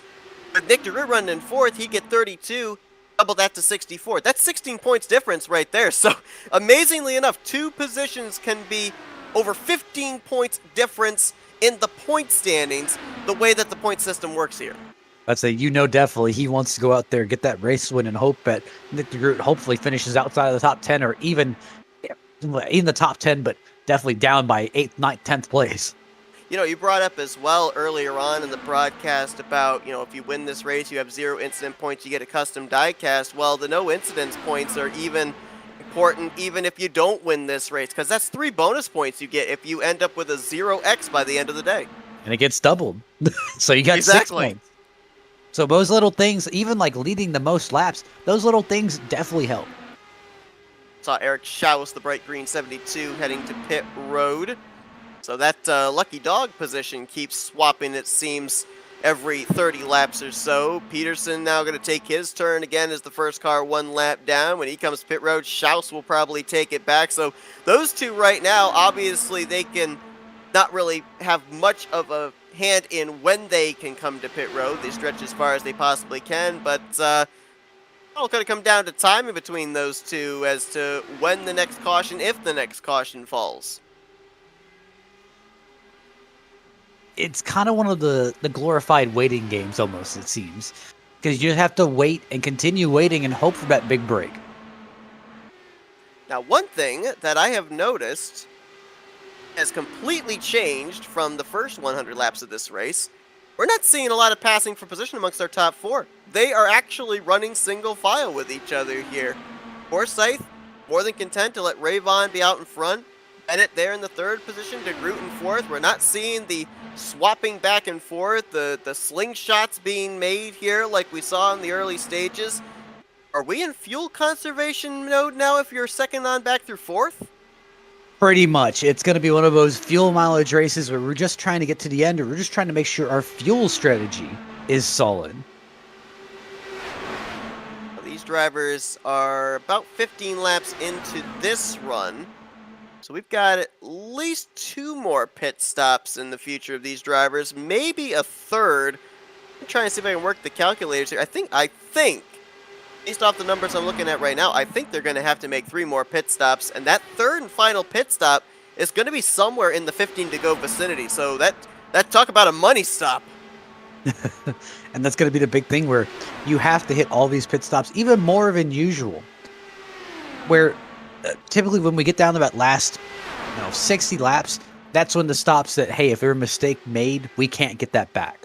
Where if we have a stop maybe with 40 laps early in the race, 40, 50 laps into the race, if we have a mistake, we can claw that back. It looks like there may have been an issue with Ryan, or with Mullis, actually, with Ryan Mullis. I think he got a little bit loose out of 2, and we almost clobbered the wall out of 2, managed to pull it back, but lost a few positions out of it. Running last car on the lead lap at this point in time, and you can see there's going to be some traffic for the leaders to have to deal with. The aforementioned Mullis. You also have Gale Brooks and AJ Hobson not that far ahead as well, so traffic about to come into play for our race leaders.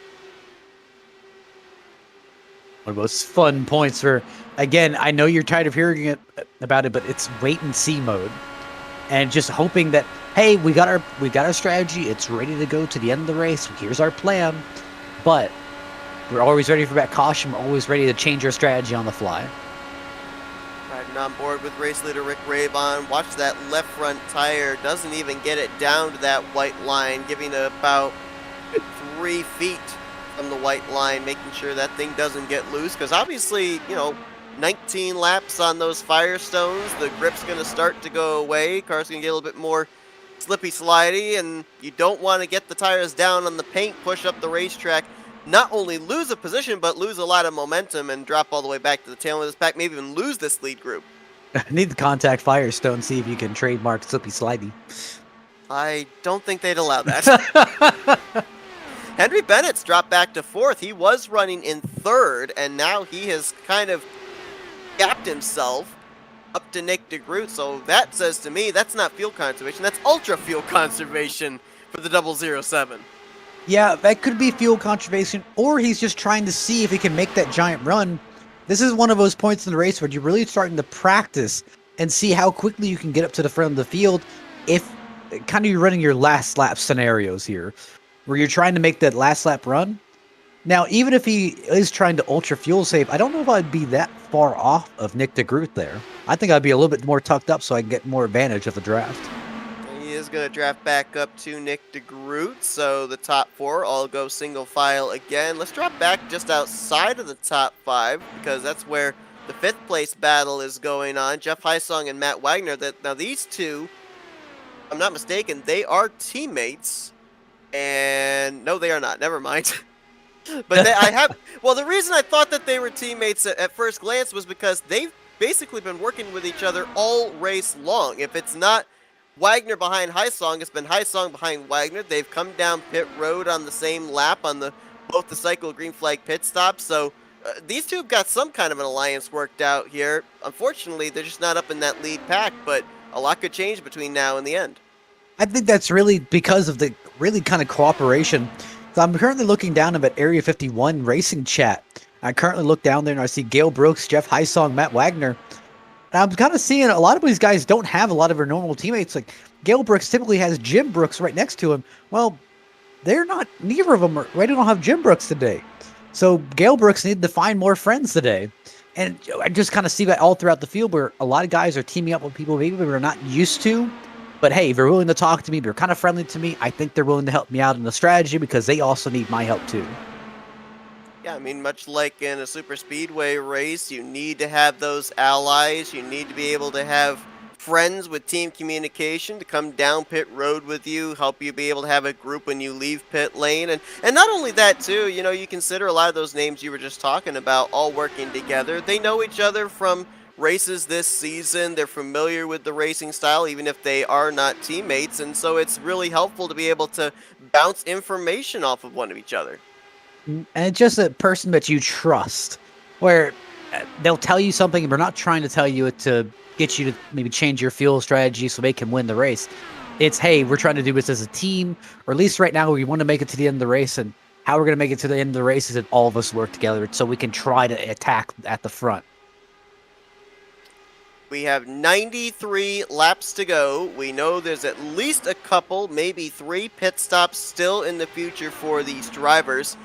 Now, we've basically been focused for most of the day on our top 4, Rayvon, Forsyth, Nick DeGroot, and Henry Bennett. But remember I mentioned the fact as well that the driver in the last 3 seasons that's led the most laps has not gone on to win the race. In fact, we've actually seen 2 out of the 3 last seasons drivers that were outside of the top 5 be able to win the race. So you looking at anybody back here inside the top 10, even outside the top 10, that we might not want to count out just yet, that we could see play some kind of strategy or even with a caution have a strong enough car to get up here to the front and kind of be a spoiler for these top 4. The 2 I've got my eyes on here really at the moment is both Charles Teed, obviously for decent reasons.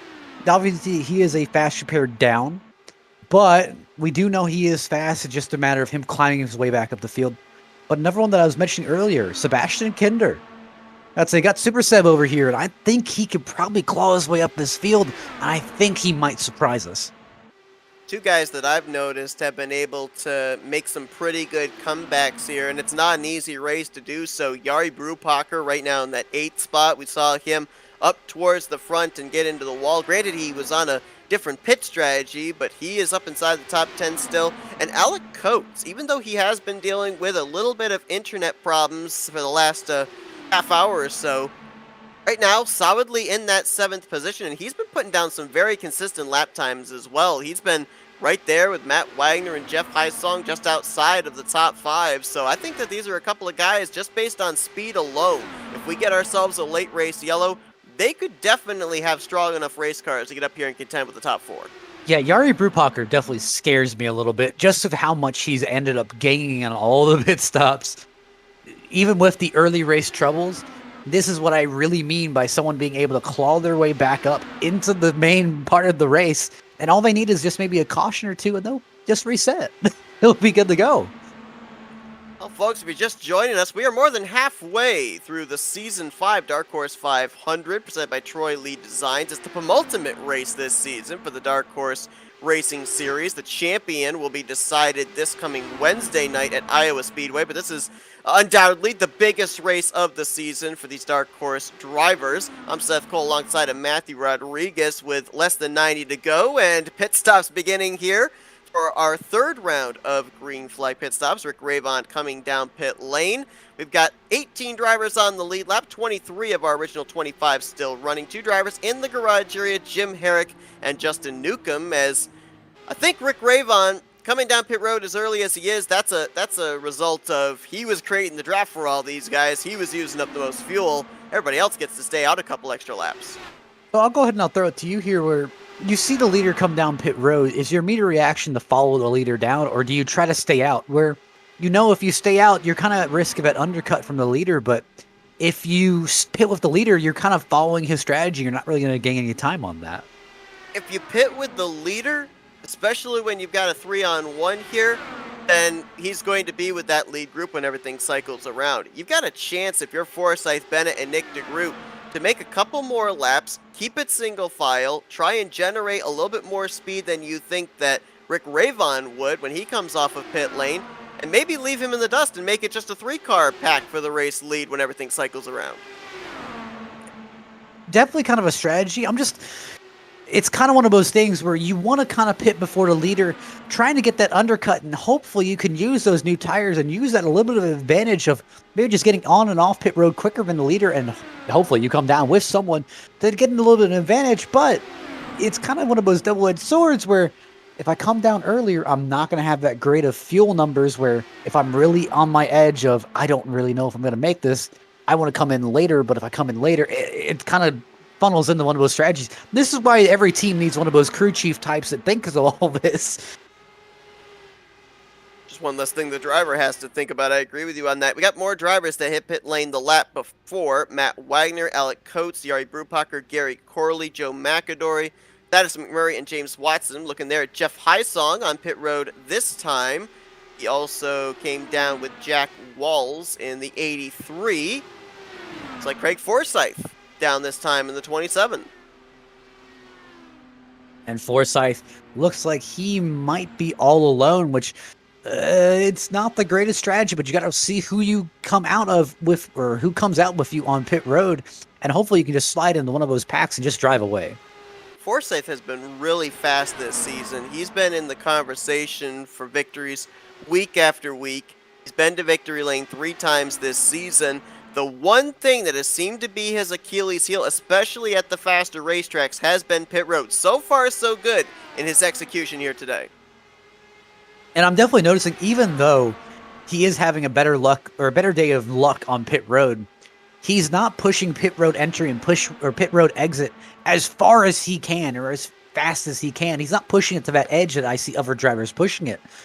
And that's a good thing and a bad thing, where it's a good thing where you're not on your edge. You're not constantly thinking, am I getting a pit road penalty? You don't have that in the back of your head.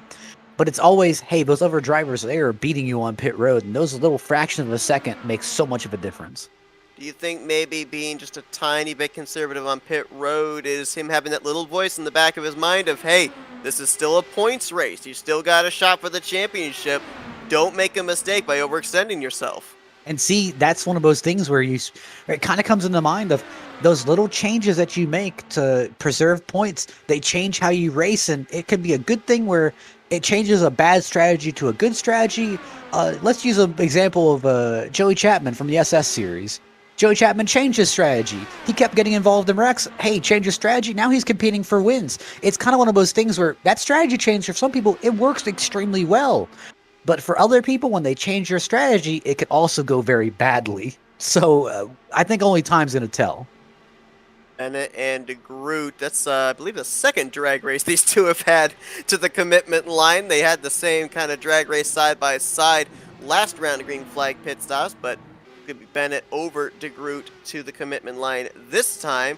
Should exchange the lead over to Craig Forsyth, who I thought with those 3 staying out that they were going to shake Rick Ravon. That's not the case, because right now, 27 versus 1, that could be your battle for the race lead once everything cycles around. Ravon tried his best to try and shake Forsyth, but Forsyth just hung with him and obviously got that draft, and slowly those two, I think it's really going to come down to a battle between those two at the end of the race. Well, Rick Ravon still looking for his first Dark Horse 500. Craig Forsyth looking for his second. Matter of fact, back when he won the Dark Horse 500 in Season 2, he was a part-time driver, only had a handful of starts. He was not running full-time, so you could hear the elation in his voice as a one-off driver, if you will, in that race, being able to take that checkered flag. We've, of course, seen him this season be really good as a full-time driver in the conversation for the championship. And he and Rick Ravon now have their sights set on the duo of Henry Bennett and Nick DeGroot. We're about to have that four-way battle for the top position once again. And these laps, they are ticking away. We've only had the caution fly here today, a total of 3 times, actually 2 times, correction. And so with all these green flag laps, these drivers have really been putting a pretty blistering pace here in this Dark Horse 500. We are almost 3/4 of the way through this race in the next 30 laps or so. So really tremendous credit to these drivers for keeping it clean, and it just keeps throwing up more question marks as far as the strategy now down the home stretch. Now, Seth, I'm sure you've seen the meme of how the length of these races go, where it's the first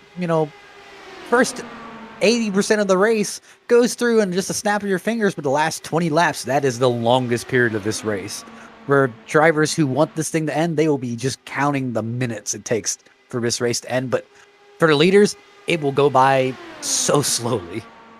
It's a long race for these drivers. Obviously, they're going to be exhausted physically, but also you brought up about, trying to figure out pit strategy as a driver while you're also trying to make moves. You're trying to figure out your car's strengths and weaknesses in comparison to drivers around you. Well, yeah, you just talked about the possibility of being in this long green flag run, seeing a caution come out, and then having restart after restart.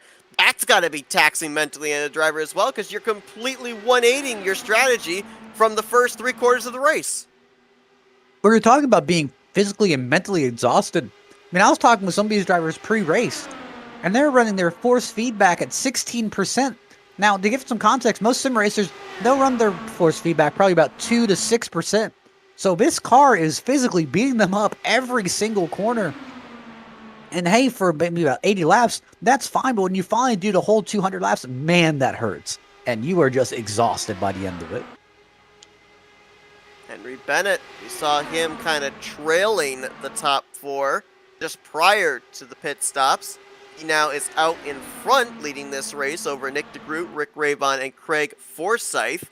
AJ Hobson doing a great job there in that 63 car. He is obviously, as we've mentioned, off pit sequence, but still up there inside of the top 5. He's got Eric Schaus there with him. Schaus is back up to the free pass position should we get a yellow flag. We did have a couple of other drivers, should mention as well, that lost some laps here under that green flag pit stop. Jason Hand has gone a lap down. Ryan Mullis has gone a lap down. Jack Walls has gone a lap down. I believe he might have gotten hit with a speeding penalty. He was running up inside of the top 10 prior to the pit stops, and now he is 1 lap down all the way back in 21st. That'd be correct. Looks like the speeding police did catch him, and unfortunately that ticket is served at 45 seconds.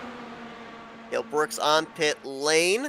We've already documented that he is off pit sequence with everybody else. So now, if my calculations are correct, these drivers still have 2 more pit stops to go, but looking there with Gale Brooks coming to pit lane this time. Gale Brooks, ooh, that's a big ask.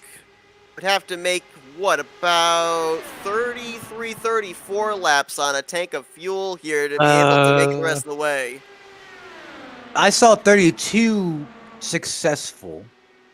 Only 33 successful by coming on pit road at that 33 mark. I don't know. That's going to be extremely tight.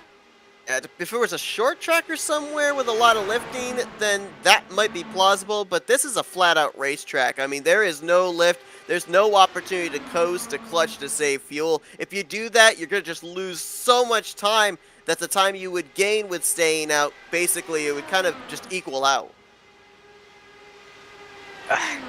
Honestly, they could try and see if they can shake it up. If you could possibly have the chance to cut out a pit stop or even really push your fuel number, you could try and possibly coast to a victory or even at worst coast to a top 5. Now, for someone like Craig Forsyth or kind of our upper higher in points, that may be an advisable outcome. But for some of our guys who are out of the championship picture, even those who are just coming in for this one event, that's the kind of crowd that, like, I wouldn't want to take those chances. I want to go win this race. Riding on board with Matt Wagner. You just saw him lose the 6th position to Yari Brupacher. Wagner going to stay in 5th gear. Now he shifts up to 6th gear coming off of turn number 4 as he'll get the run there on Brewpacker. So it kind of looks like if you're out in clean air, you're running it in 5th gear. As soon as you drop back into somebody's draft and start to generate a run, you shift it up to 6th gear. So interesting there that these guys do not just stay in 6th gear the entirety of this race. It's kind of one of those things where I feel personally like 5th gear gives me a little bit of extra power off the corners. But the 6th gear will allow you to reach that higher speed. And obviously the 6th gear will help you stay in that more fuel economy mode. So it's kind of a trade-off here. Looks like Jim Herrick has returned back onto the racing grid. He is on pit lane, getting some damage repaired, obviously. Had already used his fast repairs, so we'll see if he's able to go out there and log some laps before the conclusion of this race. AJ Hobson comes to pit road in the 63 for, I think it's going to be his first of 2 pit stops before the conclusion of this race. He'd be right on the edge there, too, of being able to make it on one more pit stop as Nick DeGroot continues to show the way. Closing in on 70 laps to go here in the Season 5 Dark Horse 500. Presented by Troy Lee Designs. Will pit road be the deciding factor here today? Will a late race caution punch these drivers up and be the X factor? We can't wait to find out. Closing stages of this race coming up. You're not going to miss a thing as we step aside for a commercial break and go FRN side by side. Welcome, race fans. This is Paul Page, the voice of IndyCars. And today we're excited to present another IndyCar event brought to you by the Dark Horse IndyCar Series. From the Unzers to Mears, Foyt, and Andretti, now it's Corley, Peterson, Davies, Gardner, and Team. You can expect high speeds, incredible wheel-to-wheel action, and intense drama that you could only get in an IndyCar. So sit back and enjoy your favorite drivers from all over the world take the track. Dark Horse IndyCar drivers, start your engine.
Welcome, race fans. This is Paul Page, the voice of IndyCars.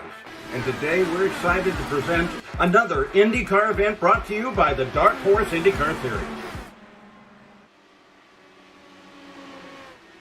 Well, we need to stop going to commercial breaks because the caution is out again. Ryan Mullis has had an issue, bringing out caution number 3 with about 70 laps, a little under 70 laps remaining. I think the same thing happened to Ryan Mullis as it did Justin Newcomb, where honestly they just got their tires right below that white line, almost attacking the grass, and just barely unsettled the back of the car. And then the fight began to save it, and at that point, it was no saving it. It's interesting when I talk to drivers at tracks like Michigan and Auto Club, they talk about how the car will continually get lighter as the fuel cell starts to empty. Does that play a part into this as well, do you think? Partly, but I feel there's more to it. I don't really know how, though. Big hit there for Ryan Mullis in the 9 car. Mullis had not used his fast repair prior to this, so he will be able to take the fast repair on, return back to the racetrack, albeit he had to get towed to his pit stall, so he's going to lose quite a number of laps here as a result. Boy, I think that was just before the safer barrier too, so pretty heavy impact with the front nose of his machine, and I don't know, Matt. Did you tempt fate talking about the fact that beginning stages of the race fly by and then the closing stages just creep along? Is this where we start to get to the cautions breed cautions? All I know is there's one person who is really just dancing in his seat. Has to be Yari Brupacher. Top 5 gets that caution that he has been waiting for. Same thing for Sebastian Kinder and Charles T. We're getting that caution they have waited for.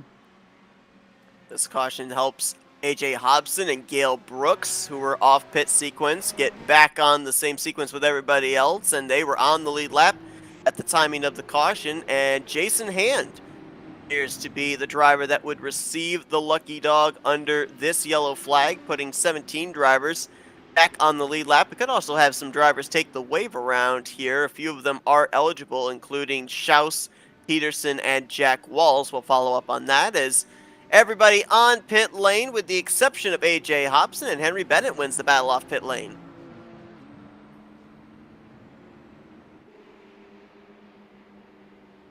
Looking at the front of the field, don't think there should be two cars, or I believe 3 cars that should be getting a wave around. No, my apologies, 4 cars that are getting a wave around. Should be Eric Schaus, Joseph Morales, Jack Walls, and Mike Gibson. They will all be receiving a wave around. That's partially very good for the Mike Gibson and my apologies, Jack Welps. And I think Eric Schaus is finally back on the lead lap, so I believe he can actually fight for it too. But is it too little, too late? It's going to be the big question, right? You know, you kind of look at the timing of this caution as well. We're going to be going back green flag racing with less than 70 to go. We're going to be actually closer to the 60 laps to go vicinity when those lights finally do go out. According to the calculations I've got right now, with the drivers that came to pit lane, they could go as far as lap 170. They can make it on one more pit stop. I even think AJ Hobson here, if he can save enough under pacing, even though he's about 6 laps shorter on fuel than everybody else behind him, I think he can make it. So we've really only got one more pit stop that these drivers absolutely have to make it to the conclusion. That's the thing is, when do you want to make that pit stop, and at what point is it feasible, and if you can get an advantage out of it? Obviously, I don't believe any of these cars are going to be taking tires on that last pit stop. It's just going to be a fuel and go. But how much fuel do you need to make it to that end? Do you need a full can? Can you kind of maybe get away with a little bit less? That is going to be the big question. Think we got enough time to get inside the mind of one of our drivers, find out what their strategy is for this run? Get back to me on that. Okay. So Hobson's going to be the leader as we get ready to go back green. Henry Bennett will be second, Nick DeGroot in third, Rick Ravon fourth, and Craig Forsyth in fifth. Yari Brupacher will be sixth, seventh, Jeff Hysong, Alex Coates in eighth, Matt Wagner ninth. He lost a couple of spots, did Wagner on pit road, and Sebastian Kinder will complete the top 10. Charles Teed is in 11th, Gary Corley 12th, James Watson 13th, Joe McAdory is still on the lead lap in 14th, Thaddeus McMurray, he's in 15th. Jason Hand got the lucky dog. He'll be 16th. Gale Brooks in 17th. 18th, Jack Walls. Eric Schaus in 19th. Those two took the wave around. 19 drivers on the lead lap. We've got a total of 23 drivers that are still running at this point in time. You know, every one of those drivers are ready to jump all over and hopefully kind of steal this race. AJ Hobson, Henry Bennett, DeGroot, Ravon, and Forsyth. Yari Brupacher, Hysong, Cotes, I believe Coates, Wagner, Kinder, and Teed fill out the top 11. Who out of his top 11 are you really picking? I'm kind of curious. I'm looking at the 49. 49 has had just such tremendous speed. Granted, had to overcome getting into the wall, take on a faster pair, but just it seems like every time that a green flag pit stop cycle is completed or a restart takes place, he's up 2 or 3 spots from where I saw him previously. I will admit, I think at the moment I'm taking Henry Bennett just because there's only so many times you can finish second before you realize how to win one of these things. Well, he is second right now to AJ Hobson, but he and Nick DeGroot might be able to get a little 2-car tandem going here down the back straight with real Hobson and really quick. There you see Hobson realizing the same thing, trying to snake his way down the back stretch, cut the draft But here comes Bennett with a full head of steam. Where is he going to take it? Will he go top? Will he go bottom? He'll ride in line for the moment. Rick Ravon joined the party as well. 4 cars up in the lead pack. Looking further back in the field, Forsyth and Jari Brupacher now going side by side. But really, it's a gap to 7th place. That's something that we've kind of seen in the past as well, right? It kind of seems that with the control car choosing where to accelerate, there tends to be a little bit of a stack up from 6th place on back. So it's kind of seemed to be a trend season after season. And I really have to ask, when is kind of push going to come to shove, and you're going to see a lot of people start making these kind of really pushy moves trying to get ahead of people? I think if we don't see it sooner than later, I'd say with about 10 to go, you're going to see no give and take. It's going to be all sins. Yeah, I think that definitely as we start to draw closer to that final potential green flag pit stop, that's when you're going to start to see drivers kind of force the issue, because we've now entered into the mode where you are setting yourself up for that final pit stop, and moves that you make now to the pit stop could be just as important to you winning the race as from the pit stop to the checkered flag. So let's try to run the calculators here just for a minute. So let me use my high school education math so I can kind of run this race in reverse. So 203 laps. So let's minus the 141. So we've got 62 laps to the finish. We're currently, most of these guys are on about a 4-lap stint with the exception of AJ Hobson. So these cars can still go for an additional 26, 27-ish laps. I'll say 26 to be on the safe side. That leaves 36 laps that they need to make. Assuming that these cars can get that full magical 32 laps of fuel, that puts us at 34. You're 2 laps short. So, what's the play here? Yeah, exactly. Well, I'll tell you what, my jaw is on the floor. It's not due to your math skills, but due to the fact that we just saw Jari Brupacher pass 4 cars from the front straightaway to turn 1. Oh, car in the wall! Rick Ravon off of turn 4. Looks like he might be a little bit hurt in the side pod, but I don't believe it's anything too bad. Actually, no, I looked at the side of the car. It looks like it's all good. I don't see any damage on him. He hit it pretty square, so he might have dodged a bullet there. Might have just knocked the toe out of it. Yeah, I think that's might have been what happened. It's obviously lost in momentum, but you can see he's drafted right back up to Craig Forsyth, and oh boy, yep, the moves are being made. That power move by Brupacher. Bennett now to the inside of AJ Hobson. These drivers getting antsy. How about some of these other guys now up in the mix? You've got Matt Wagner, Alec Coates, Jeff Heisong. They're all in the mix. Charles T still got a shot. He's leading group number 2, and they're only about 6 car lengths off the back bumper. I believe that is the lucky dog positioned car of Eric Peterson. I wonder if the reason that Jari Brupacher really started I guess just marching up the field is because he realizes the same thing we realized, that I don't think anyone can make it on one more stop. I think it's going to be one more stop and then a splash and go, and hopefully you'll make it to the end. Now, is it worth doing tires on that last pit stop? Obviously, I would assume you'd have to make a full run. Is it worth spending the time putting on the tires? Not a chance. I would just take the fuel and go. In my mind, there is no reason I should be stopping and taking tires, because even if at that point I'd just be waiting on tires on that last pit stop. Even with this upcoming pit stop, I can probably get away with maybe about a 6 second pit stop if I just take fuel only. Or if I'm waiting on tires, I got to wait about 8 to 9 seconds. So at that point, I think it's more of a disadvantage for me to take tires. If I took tires on the last pit stop, there is no marketable gain that I think I'll get out of this. Well, Matt Wagner holds the record for the driver to win a Dark Horse 500 by leading the least amount of laps, 4 laps led in his victory back in Season 3. He's yet, at least to my knowledge, to have led a lap here today as he rides in that 7th position, so maybe a little bit of deja vu for that driver. Just behind Rick Ravon. And just ahead of them, Nick DeGroot, who I believe he has the record for most laps led in a Dark Horse 500 that he won. And that was only 16 laps that he led. Realistically, there's like 2 different battles going on here, where there's the battle for the race and the battle for the championship. And just looking at Craig Forsyth and Nick DeGroot, they can't get away from each other. I don't think they've been any further than 3 positions apart from each other this entire race. And that's with the green flag pit stops thrown in as well. AJ Hobson, though, continuing to show the way. He's had a strong race car here today.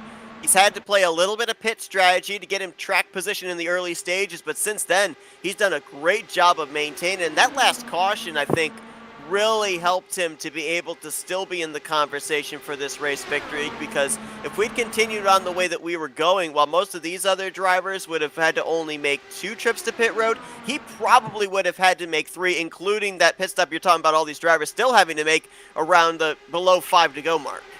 Now, don't get me wrong from what I'm saying here, and my really awful math here.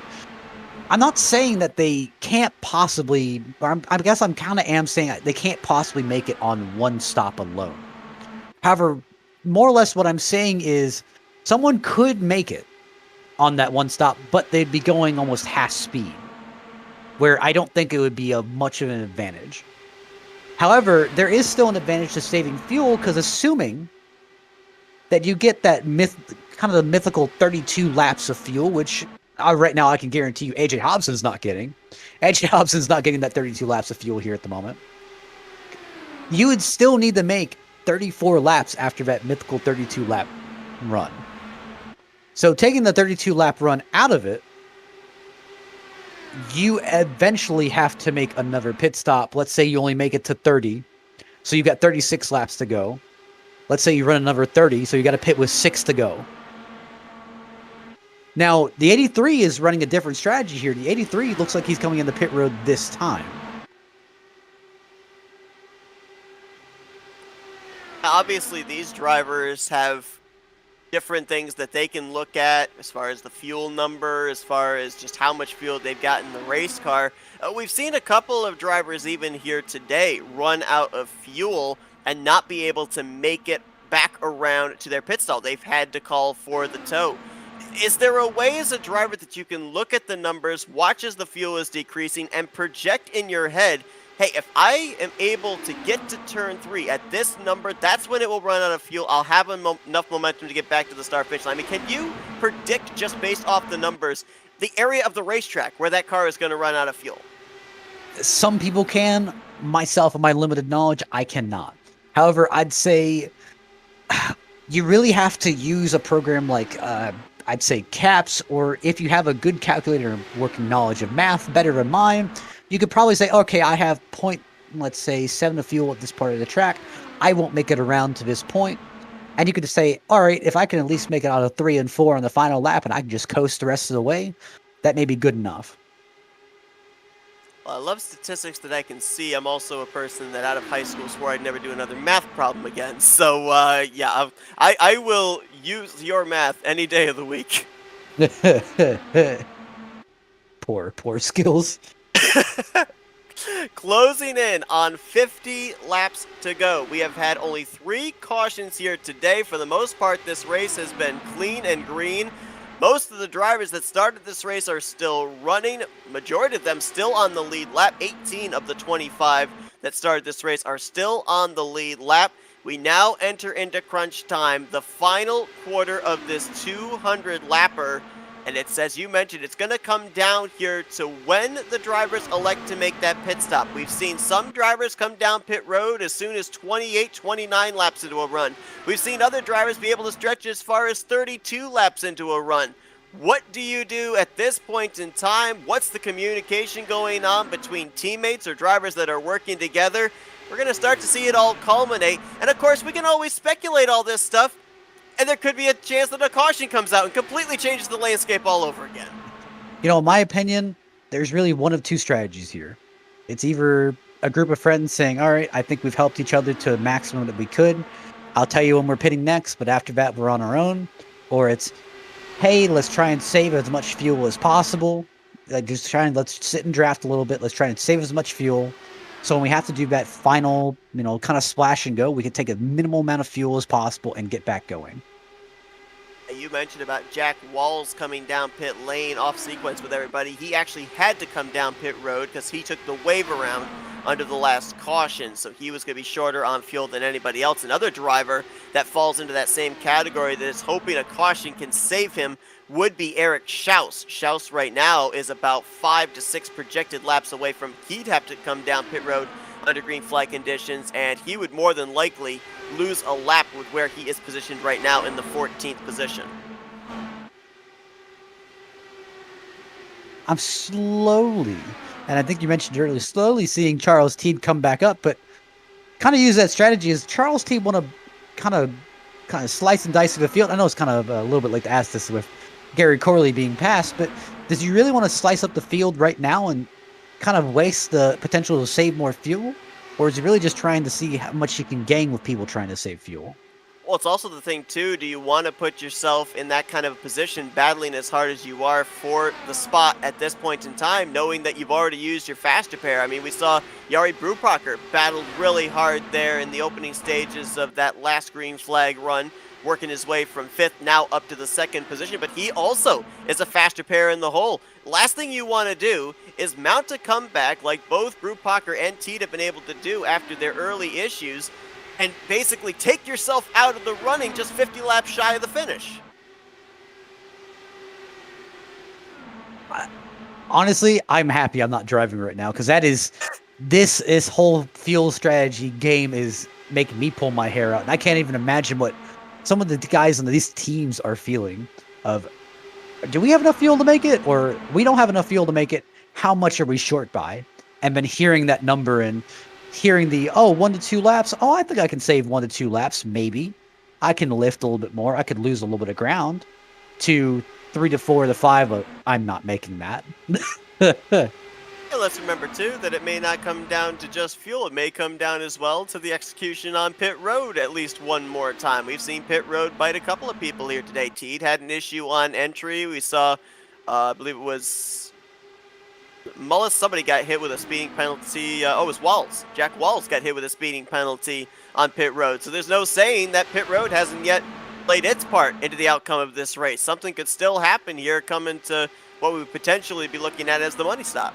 Well, you got to think of the massive heartbreak that could happen of you duck down pit road. We got a car on the wall. That was Eric Peterson. He rode the wall off of turn 4. He's hit the inside retaining wall, and the caution flies as he comes back on the racing surface. And just like that, we get into a little bit more of an interesting scenario. Caution gonna fly. That is a huge break for Eric Schaus. He's been a lap down most of the day, took the wave around to the last caution. He will be back on the lead lap with everybody else. But Eric Peterson, who I believe was in line to be the lucky dog, he ends up being the caution instead. That's a hard hit into the outside wall. Shoots right down in front of Eric Schaus. My goodness.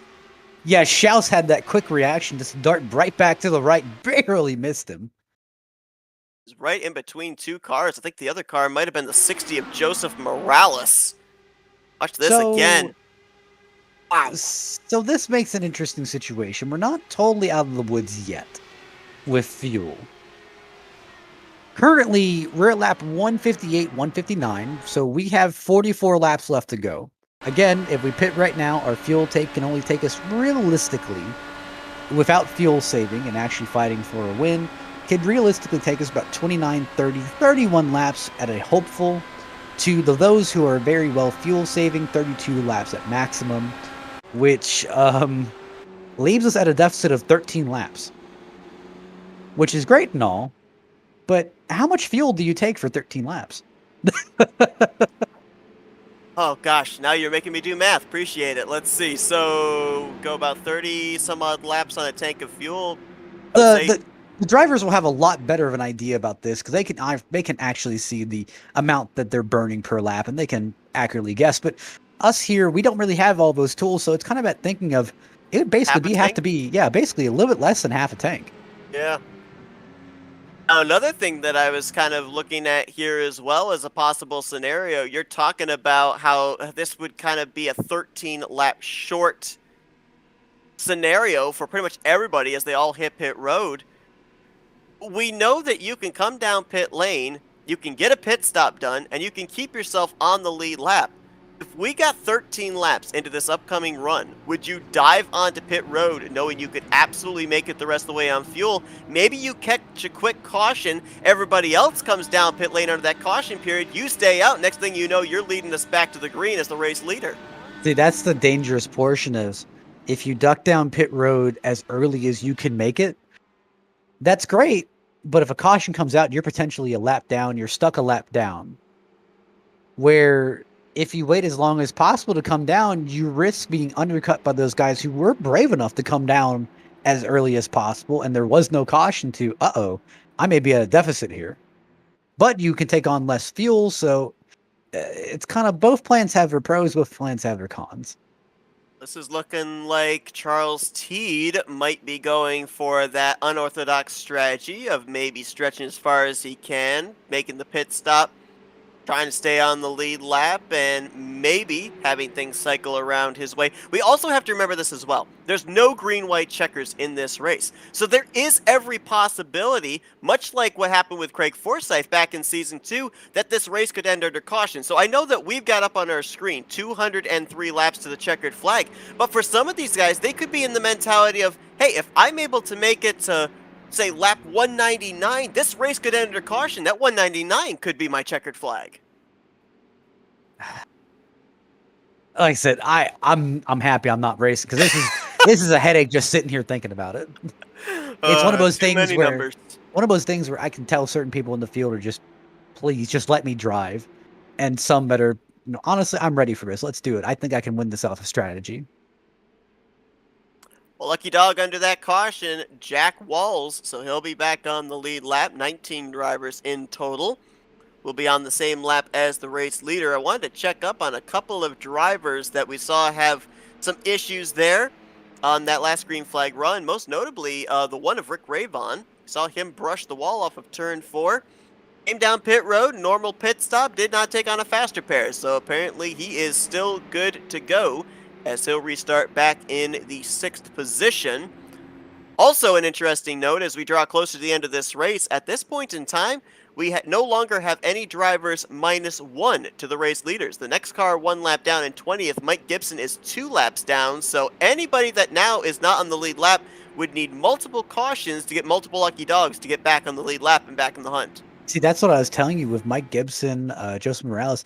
Those two pitted under that green flag run, hoping to possibly maybe jump the few guys in that strategy, but obviously that kind of hurt them a lot with that caution where now they are trapped those laps down. Another driver we're going to have to keep an eye on here down the home stretch that spent most of the day up inside of the top 10, actually up inside of the top 7. That's Gale Brooks. And we know that Gale Brooks was off pit sequence with everybody else, much like AJ Hobson, but Gale did not get the benefit of the timing of the yellow flag to keep his track position. He will be all the way back in the 17th position. So we know that's a fast car.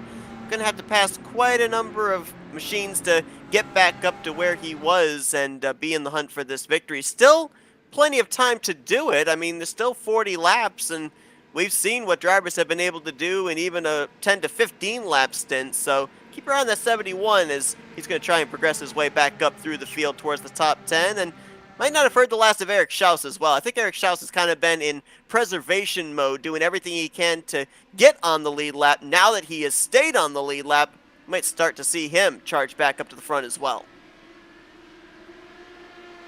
And Teed got an amazing restart, but again, you got to kind of have to figure that in the back of your head that, again, he is on a long stint. He's going to have to pit here shortly. He might be in a really bad situation. Yeah, a lot of the big speedways we end up seeing, like Pocono, Michigan, Auto Club, you can get a good start, but you don't want to get too good a start because then second place on back reel you in, especially with the long back straightaway here. Looks like for the time being, it's going to hold court as Forsyth and Brubacher. They're going to battle side by side for second. Actually, that's another machine. That's a lap machine in the mix there. I think that's Morales in the 60 that they just battled around.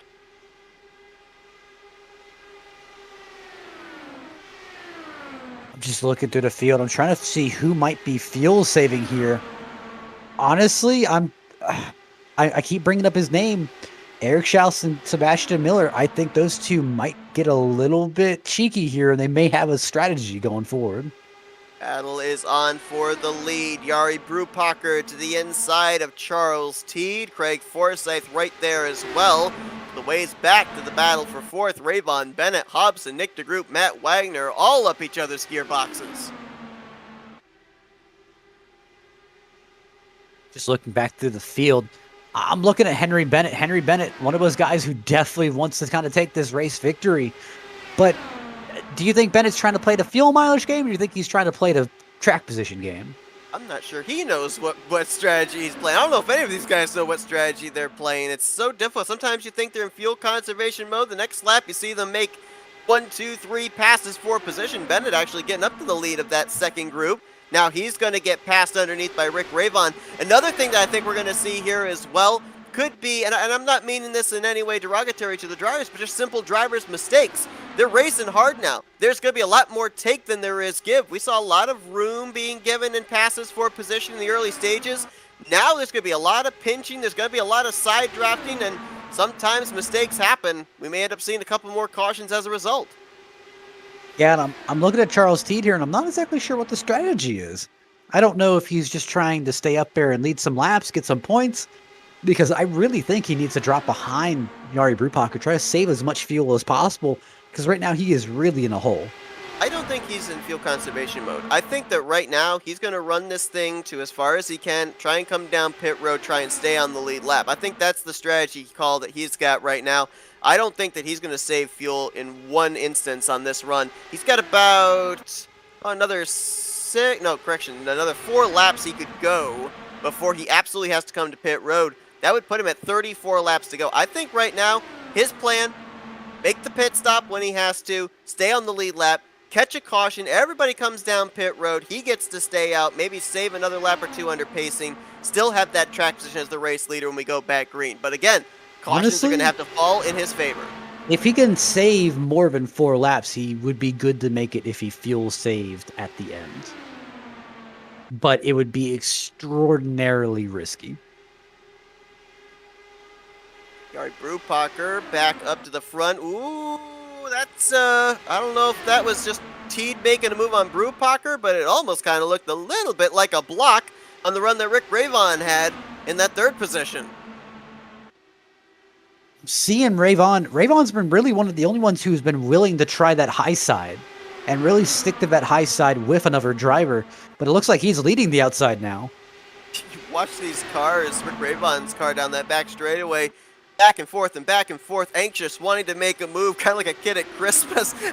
You'd think the car's unsteady, but no, that's Rick Rayvon trying to figure out, do I want to go left, do I want to go right? There's not a hold there. Well, I got to bide my time. He is able to get to the front this time, though, and lead us back to the yard of bricks.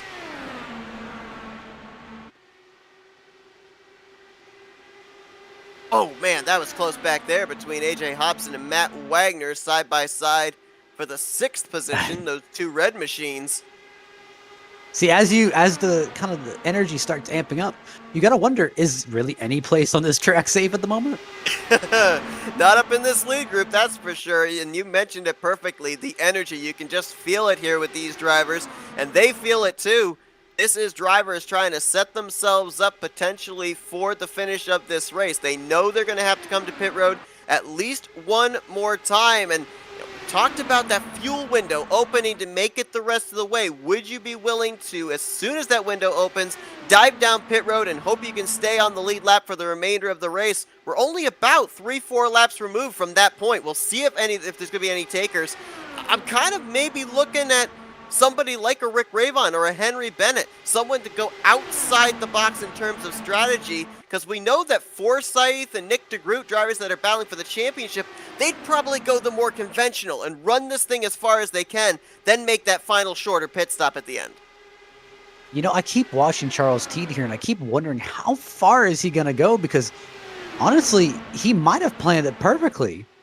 If he can manage to go a couple more laps where honestly, he can make it to the end with the rest of the field, but he's going to lose time not having anyone come down with him. He's about to come around and complete his 33rd circuit on this set of tires, but bear in mind, he would have been able to save some fuel under the pace laps just prior to going green as Rick Rayvon cuts down right in front of Nick DeGroot. That's close between those two as Bennett's going to slide around Craig Forsyth for the top position. And here comes T to pit lane. Here's the kind of the advantage that Rick Ray Vaughn has over Nick DeGroot and people like Craig Forsyth and Nick DeGroot, which is he can scare him a little bit where Ray Vaughn knows that both DeGroot and Forsyth are in it for the championship. They are not willing to get wrecked out for this race, knowing that the double points is on the line. So realistically, if you make some moves that scare them a little bit, they may be more inclined to back out. With T pitting, that would put him with 32 laps to make it. It is tight, but he could do it.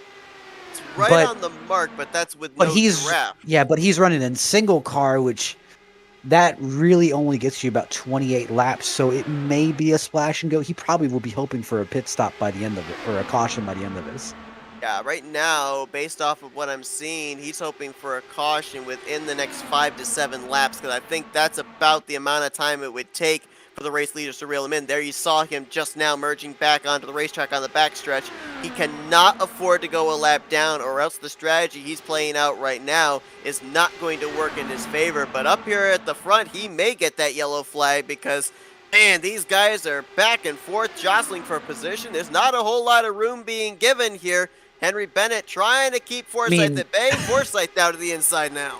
If you think there's not a lot of room given right now, wait till Teed gets caught, where Teed is going to have to basically clog. He's going to have to make that car 3 lanes wide to keep them behind him. Because that is what it will take for him to really come out well on this strategy. Right now, we've got 8 drivers up in this lead pack, from race leader Forsyth back to the 8th place running Alex Coates. We've got drivers up here that have led laps, a number of them here today. We've got drivers in this top 8 that haven't led a single lap here today. Coates, I don't think, has led a lap yet, and he is in the conversation for this thing. To be honest, right now, I'd want to be where Alex Coates is. I want everything in this lead pack ahead of me, so that way if something happens, I'm able to make a move to avoid it. Because I feel like if you're up here in the 3rd, 4th, 5th position, you're in the eye of the storm. You could get swept up in it and have no say.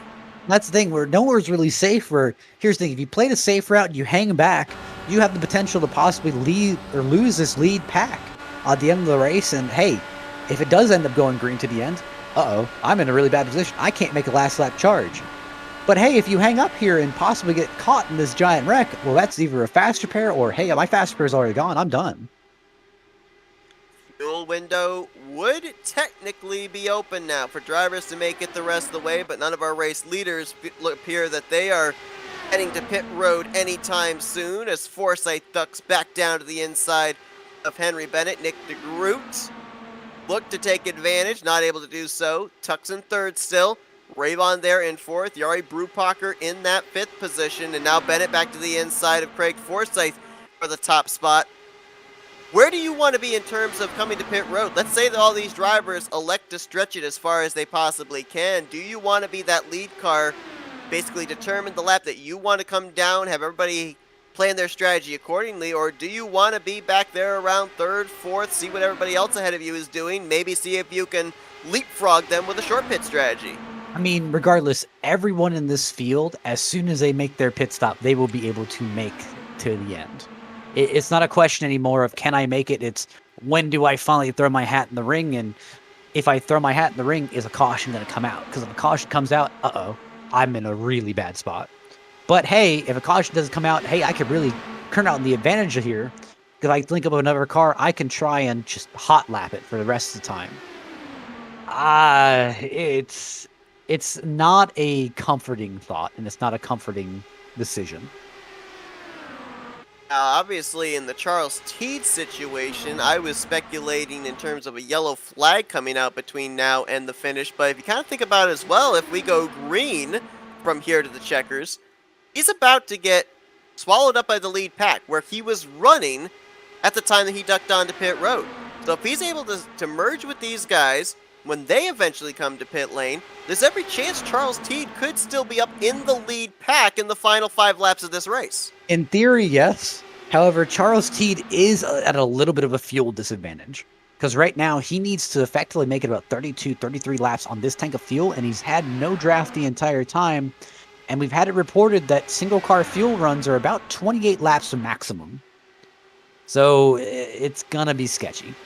So if you're T, do you maybe drop back here behind AJ Hobson, be the last car in this lead pack? But if he drops back, he ends up ruining his strategy where he will need to get the free pass, and it will put him at the back of the field. Like I said, it's kind of one of those rock and a hard place where there's no good solution. So right now, it looks like he's trying to put his money in the I hope for a caution. Looks like, too, he's basically saying to the race leaders, if you're going to pass me, you're going to have to pass me on the top side. Well, he left the door open down low, though. Bennett's going to get there, and it looks like he will lap Charles T by the time they get into turn number 1, but it looked like he was trying to make things a little bit difficult for the race leaders to get around him, and he's going to make it difficult again. Back down to the inside to try and get his lap back. You know, seeing that green car makes me think of a lawnmower. I just kind of hear the, hey, watch this in the back of my head. Oh, they're 4 wide. Oh my gosh, yes they are. Nick DeGroot with the momentum to the inside of Rayvon, to the inside of T, to the inside of Bennett. They all made it work. And it's going to be Nick DeGroot maybe emerging with the race lead off of turn 4. Rayvon says not so fast on driver's right. We got a driver hitting pit road. That's Yari Brupacher, the 49. I realistically think that DeGroot he saw what was happening in front of him and just said, I didn't want to be any part of this. We saw right there, though, on that inside of Rick Rayvon, got tight, almost pushed up into that left rear tire of Rick Rayvon. So keep an eye on that. These drivers are about 20 laps into a run. That right front tire heat definitely building up, so that inside line through the corners, not necessarily a viable option. Just looking here. So these drivers up front, they will need to pit within probably the next 10 to, I'd say, 12 laps. I'd say probably 8 to 12 is a more accurate representation of how hard they've been racing. But within 8 to 12 laps, we'll see much of the top front of the field come down pit road. I'd say up to probably the top 14. So it looks like that is currently our cut. So past that, do you pit now and try to take the advantage, or do you wait for as long as possible and then try to pit? Well, we ended up, as mentioned, having Yari Brupacher come down pit road. Matt Wagner joined him as well. And remember, Matt Wagner won this event 2 seasons ago, so we'll see how the strategy plays out for him.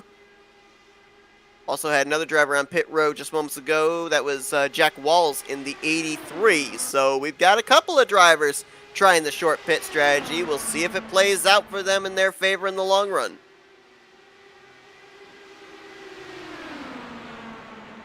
See, this is where you kind of get in that part of the race where your anticipation's up, your kind of fight or flight is maximum, and you want this race to end, but you know that it's going to be a little bit more difficult. Not certain what exactly happened with Yari Brupacher. It looks like he was a little bit slower on his pit stop, but he got leapfrogged by Matt Wagner. Right now, Wagner is running. To be honest, it looks like really the big difference was pit lane. Really, the pit lane entry and pit lane exit, where it looks like it took Yari Brupacher about an extra 2 seconds to get on and off pit road. And again, 2 seconds doesn't seem like much, but on the racetrack, that is a huge amount. Yeah, and he's only 2 seconds now ahead of the race leaders, whereas Matt Wagner is about 3.5 seconds ahead of the race leaders. Both drivers at this point in time still on the lead lap. More drivers down pit road. Gary Corley was on pit lane this last lap, along with Joe McAdory. So you mentioned it, the net's wide for drivers to be able to choose when they want to come to pit road from here on out. You know, I feel the reason that much of these drivers up here in the top 5 have not pitted is realistic because how hard they are racing. I think they're just waiting for a caution at this point because they're pretty confident that they'll get one. But right now, I think Charles Teed might be in one of the best positions here at the moment. Have to see, of course, still has that big question mark with fuel. He is currently also running behind Matt Wagner and Yari Brupacher. So if this thing did run green to the finish, I don't think he would have enough speed to get up there in the vicinity of those two to battle potentially for the race win, if indeed it would come down to those 3. But I still feel as Henry Bennett now dives onto pit lane, I still feel that these guys up here inside of the top 5, regardless of when they decide to come to pit lane, they're still going to be in the conversation in the closing stages. You know, I think if everyone in front of Charles Teed's pits and there's a caution that comes out and he's on the lead lap, I don't even know if I'd come down for fuel. I think I would just coast the entire way under pacing. and then just try and take the lead off of everyone else. Yeah, but right now, he would not be the race leader if we were to have that kind of a scenario. Matt Wagner actually would be. It's a fun scenario. It's constantly moving chess pieces at over Looks like 200 miles per hour. Groot and AJ Hobson both come down, which is a bit surprising that Henry Bennett didn't come down with them. Bennett came down the lap before. Schaus is in this lap. Alec Coates is also in. The Rick Ravon, Craig Forsyth, they'll stay out an extra lap. James Watson also out there an extra lap, along with Jeff Hysong.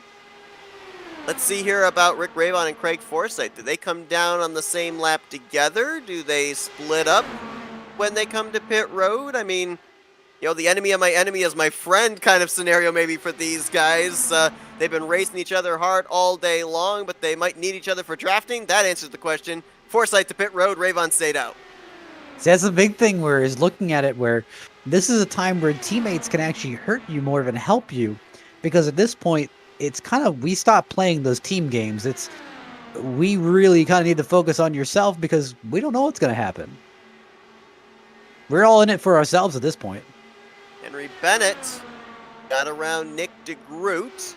Hobson is ahead of Bennett, so right now, Bennett just actually made the pass on Hobson, so right now, Bennett would be in the catbird seat of emerging as the race leader. Ravon stays out an extra lap here. Now obviously the strategy for Rick Ravon is to have the shortest amount of time on pit lane possible in terms of the fuel he takes on. So is this a driver for absolute certain that is just going to do fuel only, not take on the tires? Because if he makes it to 13 laps to go, we were talking about, you know, the potentiality of only half a tank. You would lose time if you took tires on.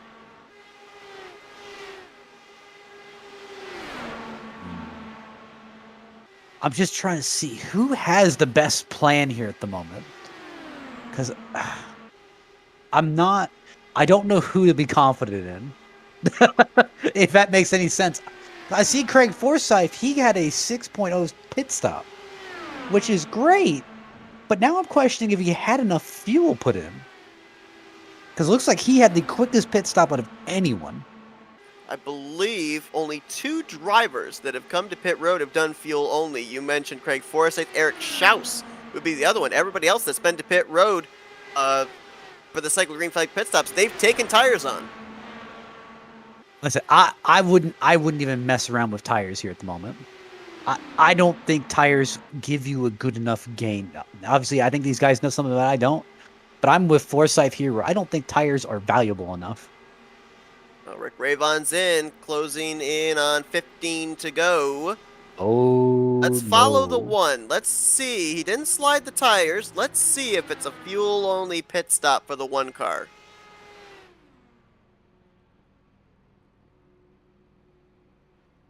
Well, they're going to jack the car up. So I don't agree with taking tires right now, where really time and speed are of the essence. Dale Brooks is going to inherit the race lead, but he's going to have to pit in the next lap or 2, along with Thaddeus McMurray. And this looks like it could cycle the race lead around either to Rick Ravon or possibly Craig Forsyth, who is right now the leading of the cars up to speed. There you go. He's going to get around Rick Ravon, merging back onto the racetrack. So let's rewind back to the first half of this race. It's deja vu all over again. Forsyth versus Rick Ravon, but they have Henry Bennett and AJ Hobson right there as well. So it looks like it's going to be a 3-car battle. And what happened to the 89 of Nick DeGroot? Because all of a sudden, he is cycled all the way back in the 14th position. So I believe DeGroot had some connection issues, and that obviously forced him way back in the field, but that really, really hurt him. That's huge, because in terms of the battle for the championship, Craig Forsyth right now running in second, potentially in the hunt to win this thing for the second time in his career, would take a big chunk in a double points race out of Nick DeGroot's points lead. So, oh goodness, I'll try working the calculator here, see what the points gap potentially could be as we close in on 10 laps remaining in this race.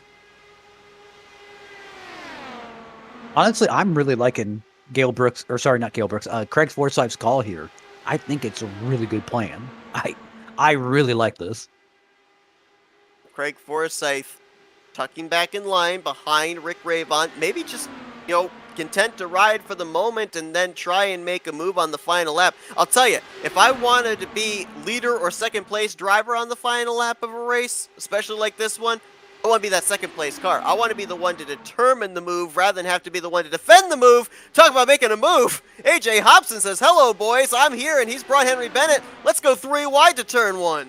I think it's a little bit too early. I think those are kind of like the 2-3 laps to go moves, and you really need to shove it in there. But again, it gets to a certain point where if a caution comes out, this thing is finishing under yellow.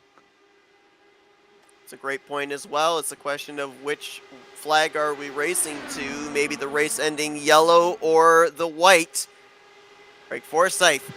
A little bit of a block there on the run that AJ Hobson had. He goes to the inside instead of Rick Ravon. Put him back to the front. Henry Bennett, you talked about him there. Twice a bridesmaid, never a bride. Still up here in this conversation. Has a shot to be able to go to victory lane. And boy, if these guys keep racing the way they are, they might have no competitors to have to race here within a corner. Now, Seb, I have to ask, has any driver ever won the Indy 500 from the pole? Double check that here for you. Nick DeGroot, Matt Wagner, and Craig Forsyth. According to what I'm seeing, none of them have won from the pole position. So, again, Craig Forsyth's going for kind of rare territory here.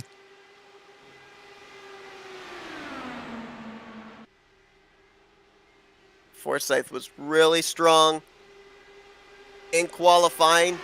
Matter of fact, it was really not that much of a contest either. He and Nick DeGroot were up there at the top along with Charles Teed. Forsyth's in the wall. And that is not good for the 27 as he's going to lose touch with the top 3. No caution comes out. There is quite a bit of damage on the right side of that 27 car, and you can look at the steering wheel, and the wheel is bent. That's big in terms of helping out Nick DeGroot, because now, if Forsyth's able to hang on to what is the 5th position after losing the spot to Matt Wagner. Oh, he's hitting. Oh, boy. Well, we talked about the fact that Indianapolis, the last 3 seasons, it has determined our champion with being the season finale. It's not the season finale this year, but it certainly could determine the champion. And now with him currently scored behind Nick DeGroot, that could ice it for DeGroot to win the championship here this week, regardless of what happens next week at Iowa. But this battle for the race lead, though, with less than 10 to go, I'm amazed these guys haven't hooked each other with the front wings, just the slicing and dicing they're doing. Ravon, Hobson, and Bennett. And you got to think, that's what Matt Wagner wants. Matt Wagner would love nothing more than seeing all 3 of these guys just crash into turn 1 and him just come pacing on by.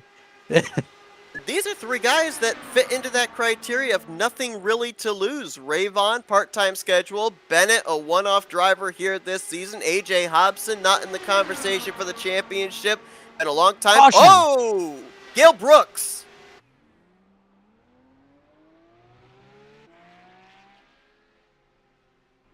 Might have been Gale Brooks and Jason Hand, potentially. No, I believe that it was out of turn 1 and 2, really in the middle of turn 1 and 2. Looks like just got the rear end light. Maybe it was a little bit of a reaction to Charles Teed. I just lost the back end and it just lawn darted into the front or inside wall. And that looks like it's going to be the end of the day for Gale Brooks, who had already taken on his faster pair very early on in this race. So here comes a big question. Are we going to get a restart? I believe we are. I think we're going to. If we had been closer to lap 200, I don't think we'd have gone back green. I think we've got a shot at maybe a green-white checkered, maybe a one-lap shootout. A one-lap shootout. I'm already going to call it someone's getting turned on the one-lap shootout. Look again. Boy, that was into the steel Armco barrier. Gale Brooks rips the front end of that 71 completely off, and Dale Brooks will not reach the conclusion of this race. Now, I think it's pretty obvious. None of our race leaders are going to come down pit road. We all know that they're going to make it on fuel. The big concern I have now is the tire difference. How important would that be? Because Rick Ravon has got the freshest tires of anybody up here inside of the top 5. Oh, wait a minute. Ooh. Ooh, little cat and mouse going on there. Anything to get an advantage. Boy, I thought for a moment they might all be coming down pit lane. I think that was what Ravon was really afraid of. Is that, oh, I may be the only guy out here. This is not going to be a good idea.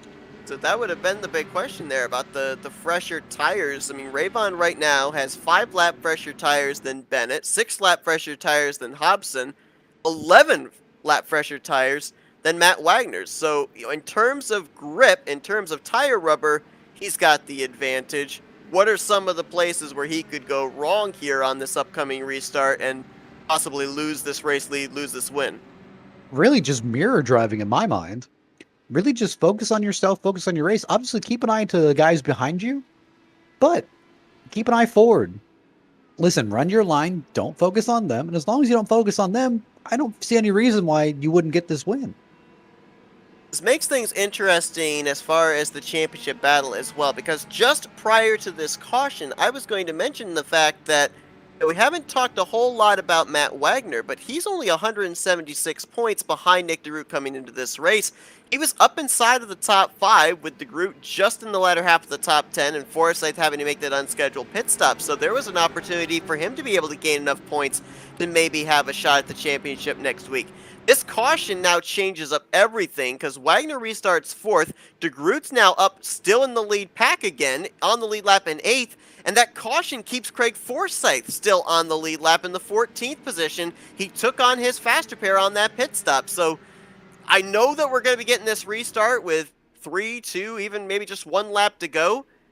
But a lot can happen in those final laps. You know what this is called? This is called, we're glad we're up in the booth and not down the race car. Called, I'm going to send it. I'm going to send it and I'm going to hope it sticks. This is never lift point, right? It is full send territory at the moment. Well, Rick Ravon, last year's champion, looking to add a Dark Horse 500 trophy to his resume. Henry Bennett, we've mentioned it, twice runner-up in the last 2 years in this event, looking to finally capture that elusive checkered flag. And AJ Hobson, you know, if you're going to give a shout-out to a consistent driver today, probably have to look no further than the 63. The pit strategy worked out 10 laps into this race to gain the track position. He has maintained it ever since. He's got a shot to go to victory lane. I can't remember the last time that Hobson went to victory lane. I think it was back in season 1. So this is going to be an interesting 2 laps, 3 laps. I don't know what's going to happen. I honestly don't know if he's going to. I don't even know if Rick Ravon's going to even be in the top 5 after this. It's going to be 7.5 miles to decide this thing. Potentially, there is always the chance that somewhere in these final 3 laps, the caution could come out once again. I remind everybody as well that it is frozen field, so we could end up having a photo finish for the win, but not necessarily at the start-finish line, but at the timing of when the yellow flag is waved. So bear that in mind as well with the side-by-side battling we're going to see here in the closing stages. I'm just trying to figure out how Charles Teed and Craig Forsythe are somehow going to come from 14th and 10th 14th and 16th respectively, somehow finish in the top 5. I'm ready. Pace car makes the left-hand turn onto pit road. Look at there, the race leader going to go on the inside line, make sure nobody makes a move on him, tries to get as low to the wall as he can. Green flag flies. Hobson. Look at Hobson. Up. What a launch. And he's going to get alongside of Rick Ravon. If you're Rick Ravon, you are hugging that white line through the corners. Force them the longer way around the racetrack. And it's just a whole stack up behind him, 3-4 wide. at this. Rick Ravon down to the white line. Here comes the slingshot to the top for Hobson. Bennett tried to go low. Was there a lane? Not quite. Almost made it work. That's where you get into kind of dangerous territory where, again, I don't know how Henry Bennett feels about last season, but he had some words on Ravon last season a lot. Oh my goodness, look at the block there down the end. Like, oh, big hit! That's Nick DeGroot flying through the infield. No caution as it was off the racing surface. 2 to go. Hobson back to the top again. And Hobson's trying. Obviously, he's gotten that call in his ear, but someone's wrecking, so he needs to go. Will they make it back to the white flag as they continue to snake their way down the back straightaway? Now Bennett up top, 3 wide. Middle for Hobson. Oh, I think that Jeff Heisong wanted to go 4 wide, but there wasn't a lane. Tight through 3 and 4 as I saw some smoke back there. Someone's wrecking. Caution is out. Race is over.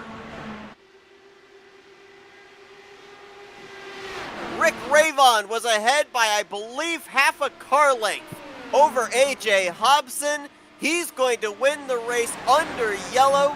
Gary Corley and Charles Teed, I believe, were the 2 that were wrecking over in turn 3 to bring this race to an exciting conclusion.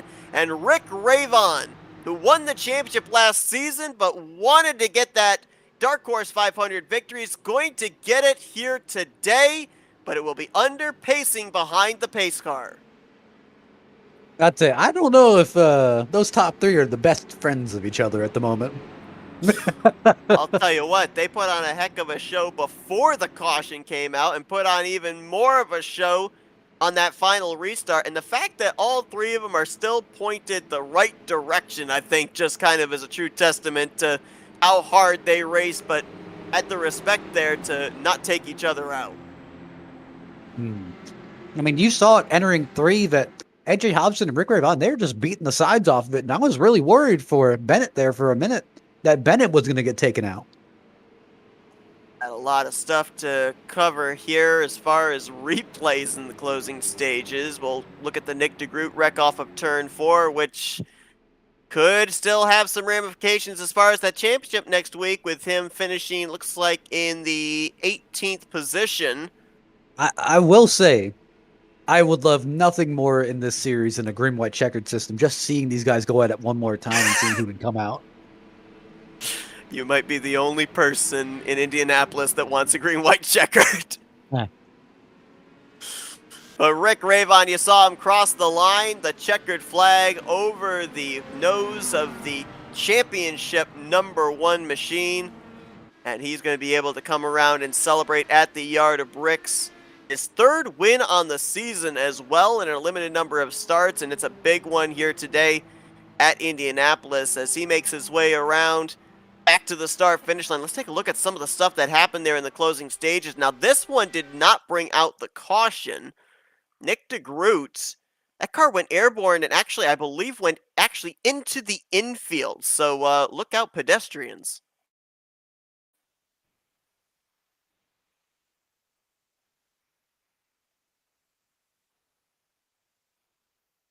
I don't even know where to begin. I don't think I've ever seen a car get airborne and shoot into the infield like that. That was heart-stopping. Watch this. Little gap whack coming into play there, it looked like.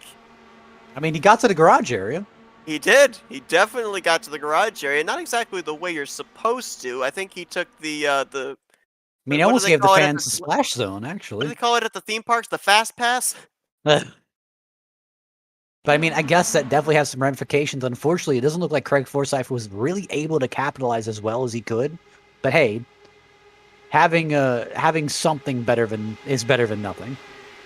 That was Yari Brupacher that I think the gap whack took place with. Either it was gap whack or it was a reactionary turn to the left by Nick DeGroot. It was one or the other. Obviously, DeGroot getting the worst end of that. And then here's what ended up bringing out the caution. It looks harmless when you come off of turn number 2. Double wide, 2 rows deep. Watch how quickly, with Forsyth jumping top and Schaus jumping bottom, it goes to 4 wide going into turn 3. And Gary Corley getting some help from the 72 up the racetrack, and nowhere for Charles Teed to be able to go.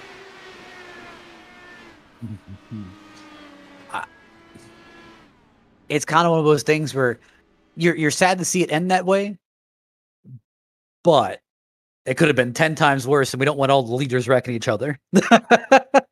And at the same time, too, it's the closing stage of the race. As you said, it's time to go. You hold that throttle wide open. Whatever happens, happens.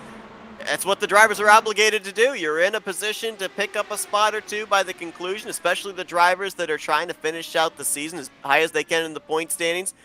You have an obligation to go out there and get as many spots as you can before the conclusion of this race.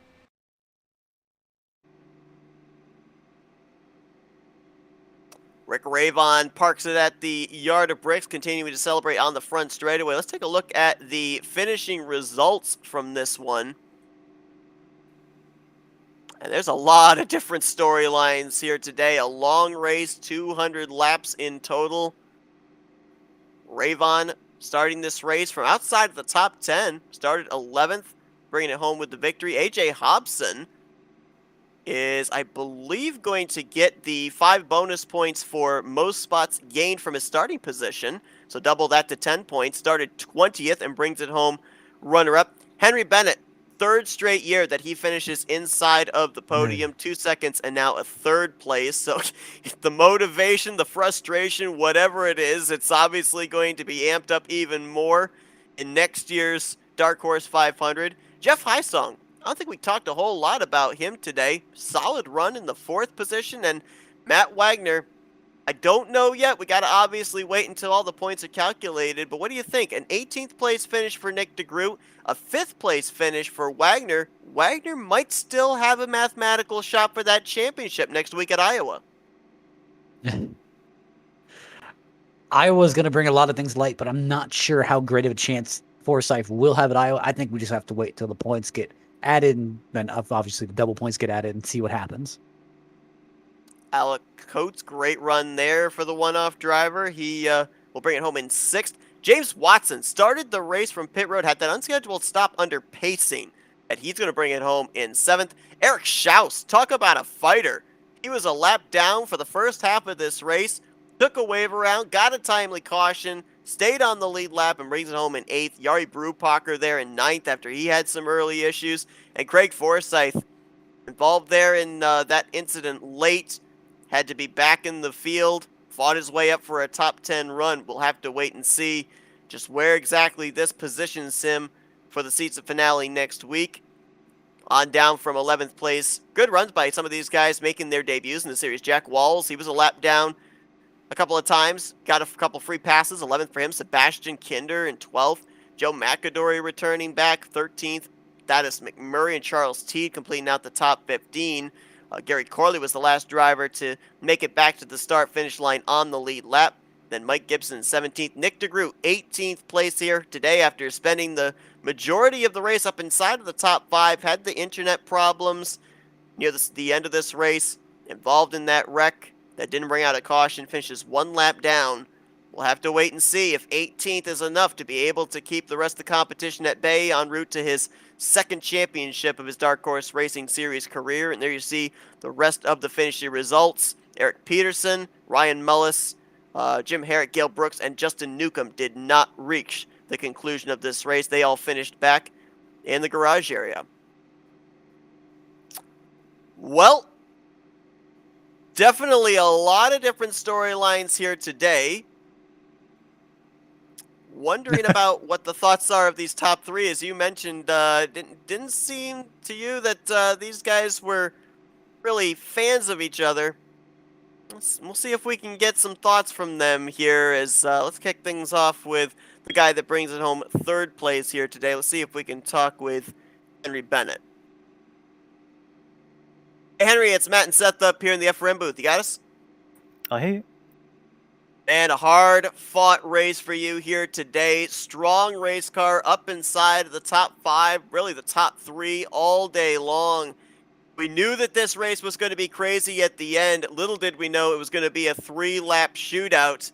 You and Ravon and Hobson mixing it up even before then. I mean, describe that from the cockpit of the 007. Yeah, it's pretty intense at the end there. Even before the caution, we were racing pretty hard, and we knew we had to get near the front in the top 3 in case there were any separations in the group. in order to have a chance of the win. It's so hard once you've got a gap of like a second or more. It's so hard to make that gap up with the way the draft works here. So, yeah, at the end, we knew the first caution after the restart would end the race. So it was a matter of trying to get your nose ahead. But it's smart of Rick to wait to restart the race right to the last moment. So there's less opportunities to get a draft behind him on the restart, and more opportunity of chaos behind.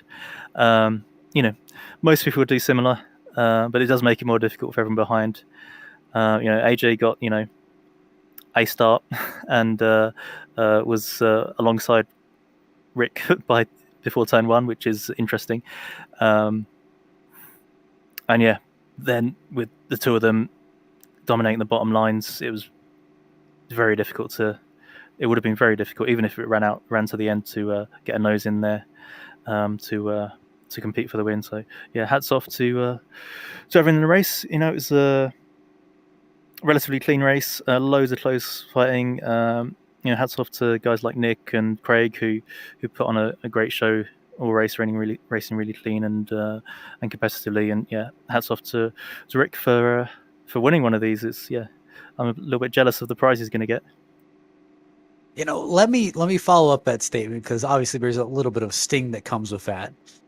I mean, you finished bridesmaid a couple of times, finished third again. I mean, I think even Seth said it multiple years in a row, but you finished in the top 3. You've been here every time, but man, when are you going to get that win? I mean, there's no guarantees that you can go. You could race here every time and be in the contention, and things just don't fall your way. But the main thing is just to be in contention at the end of the race. You can't make any other prediction. You can't aim for anything more than that. So yeah, luck really does have to fall your way to get that win. You can do everything you can, like the tactics and the restarts and using traffic, pit stops, everything like that. But there's luck involved, and you can't guarantee the luck's ever going to go your way. So maybe one day. Being in the conversation for the victory is something you've been consistently able to do for the past 3 seasons, Henry. Another solid outing for you here today. Congratulations on the podium run. And now we'll give you the opportunity to do thank yous and shout outs to the people and sponsors that got you here. Massive thanks to Factory Backed Motorsports. Haven't driven with them since I left the series at the end of last season, and yeah, really happy to be back with them. Running with Nick Race was a lot of fun, and working strategy and tactics really well together. So yeah, big thanks to them. That's Henry Bennett. He's your 3rd place finisher here this season of the Dark Horse 500. Congratulations once again, Henry, and maybe next year when this event is run again, we'll be talking to you in Victory Lane. Thanks, guys. All right, let's see if we can get our runner-up finisher, AJ Hobson. AJ, Matt and Seth up here in the FRM booth. You got us? Yes, sir. Oh, man, I'll tell you what. How about that? Best finish of the season for you here in the big one, the Dark Horse 500. Got a heck of a restart there. Was able to get alongside the race leader going into turn number 1, timing it perfectly. I mean, what little more do you need to be able to get him? And if you'd had that extra lap under green flag conditions, did you have a pass set up?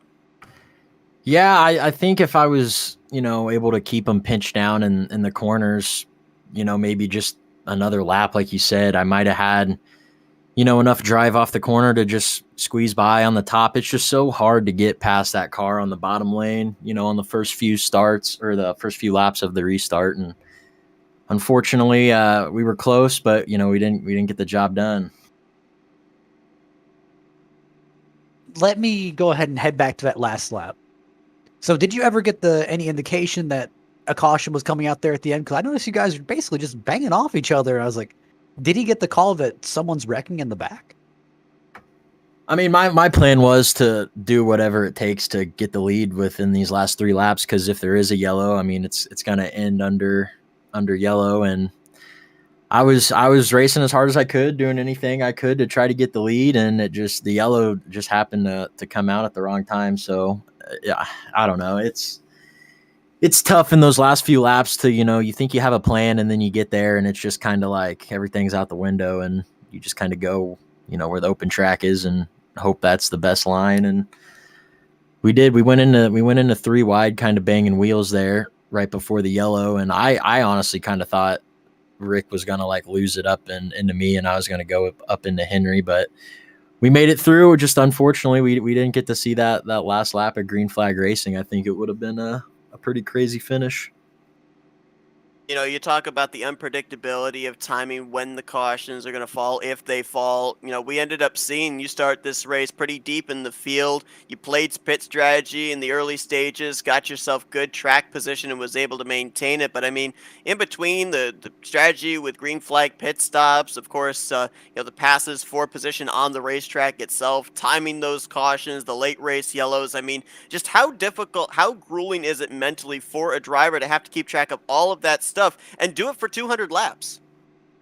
Yeah, it's pretty difficult, but fortunately for me, I've done a lot of these. I've tried a bunch of different strategies. I've led a lot of laps. I've tried saving fuel, and today I made the decision to go off strategy fairly early in the race just to take the track position because I crashed in qualifying and it was working out. We had the lead there for a while, a good amount of time. I'm not really sure how many laps I led, but I led quite a few laps and the strategy worked. It played into our favor towards the end of the race with the way the yellows fell, and I was just glad to get a shot to win. Well, you've certainly had some great momentum in the last few starts that you've made. This now marks your 4th straight top 10, your 2nd top 5 in the last 4 races. So congratulations on a job well done here today. Almost pulled off that victory, but solid outing overall this entire race for you. Now we're going to give it the opportunity for some thank you sponsors and shout outs. I'd just, like to thank, Charles, Peterson, Schaus, Gary. We're in the Discord discussing strategy every race, and our goal is always to try to get one person from the team up there on in victory lane. And, with Eric crashing out there in the race, kind of helped me with some strategy there towards the end, but unfortunately we weren't able to get it done. But really, yeah, just thanks to them. It's always fun to race with them.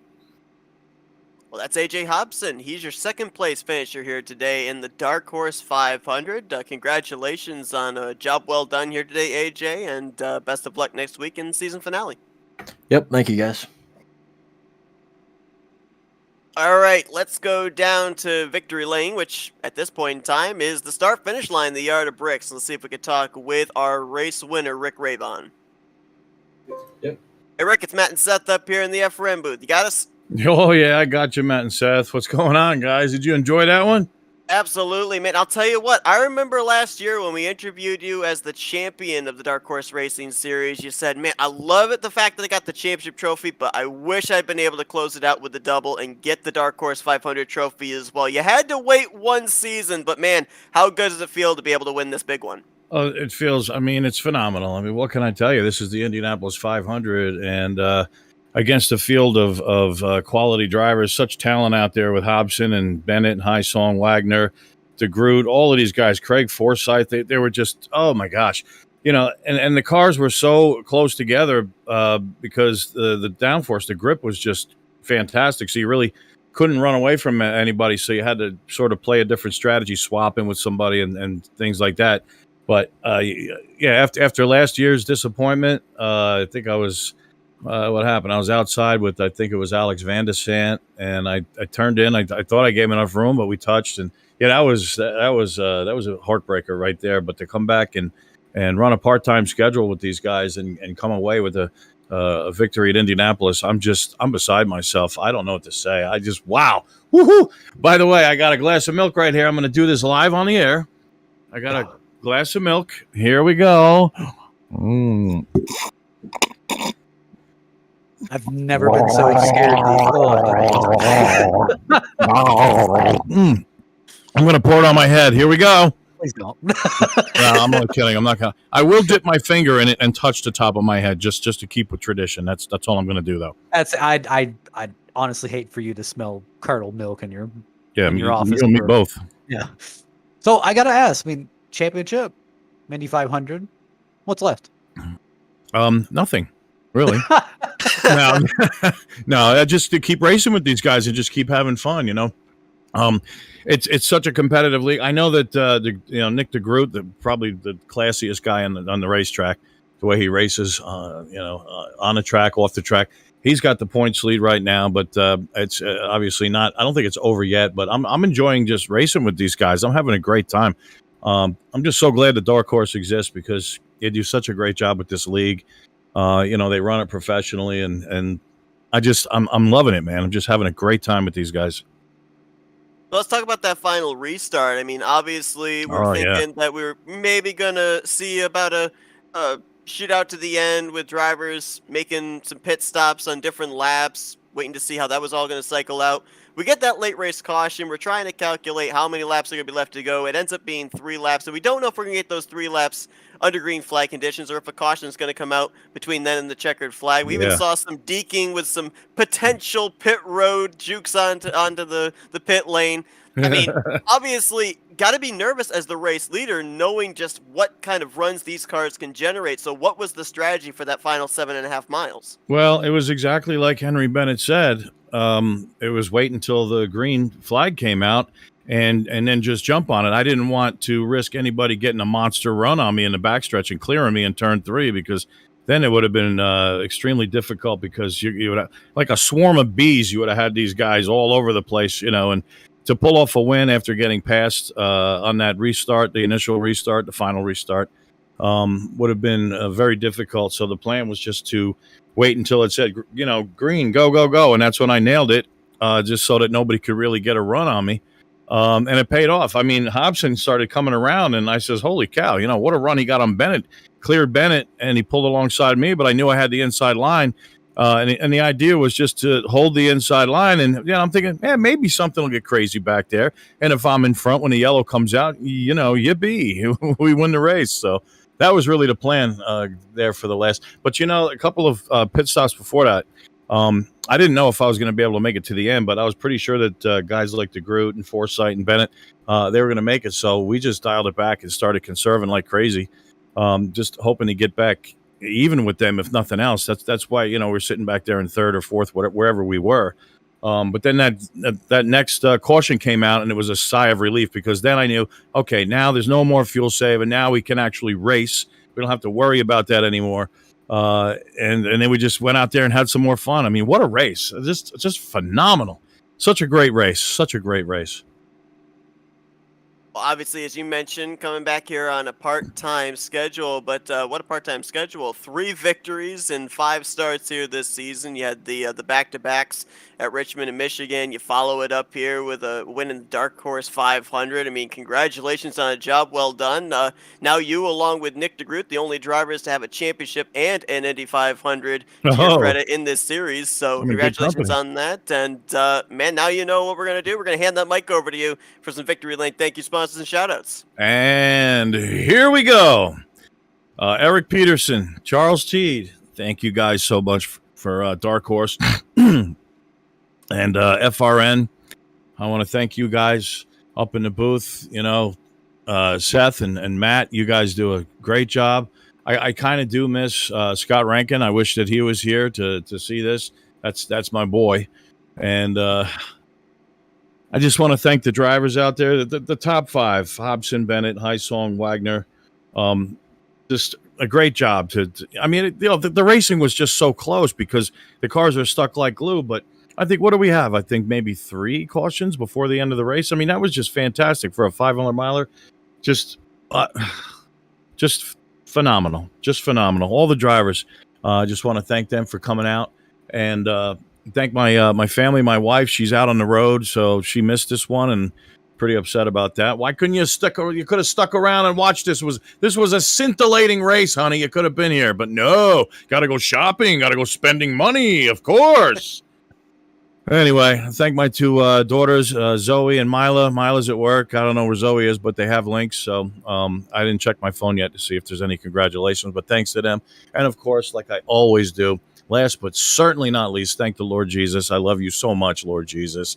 You're everything to me. You're number 1 in my life. And thank you for just everything, dying for me on the cross. And I love you, Jesus. I love you. And I guess that's about it. Hey, I'm looking around. Thanks to the crowd for coming out here. Oh, big cheer. Hey, look at this. Thanks to the crowd for coming out. Thanks to the people who tune in and watch. Man, I guess that's just about it. Looking forward to the next Dark Horse race. Well, your Season 5 Dark Horse 500 winner is Rick Ravon. The number 1 finishes P1 here today in Indianapolis. Congratulations, Rick. Well-deserved, and looking forward to seeing how you close out the season next week at Iowa. Yes, thank you so much. God bless you guys. Thank you. Well, it's been a long one here today at the Indianapolis Motor Speedway. It finally comes to a conclusion. The season does not come to a conclusion, however, as next week the championship will be decided at Iowa. But I have been crunching the numbers a little bit here. Based off of what I've been able to come up with, not counting any bonus points here today, Matt Wagner is going to gain 36 points. This is with the double points also coming into play. 36 points he will gain on Nick DeGroot, and Craig Forsyth will only gain 16 points. According to what I've got here, Matt, it looks like mathematically Nick DeGroot has locked up the Season 5 championship here today at the Brickyard.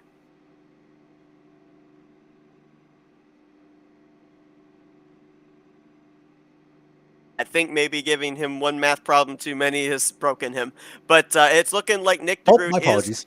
But no, obviously we could obviously tell that that instant with Craig Forsyth late in the race, where he easily lost out in a potential top 4 finish, where it was almost handed to him with a top 4 finish, that hurt him immensely, and it's not too surprising to see that again. Unfortunately, it just isn't going to come to be. Obviously, we talked about drivers here today doing the one-offs or drivers that aren't in the hunt for the championship, treating this race as I'm going out there, I'm going to make the moves necessary to get a checkered flag. If the championship's already decided now, what kind of mentality is the entire field going into Iowa with as the season finale? I'll send it.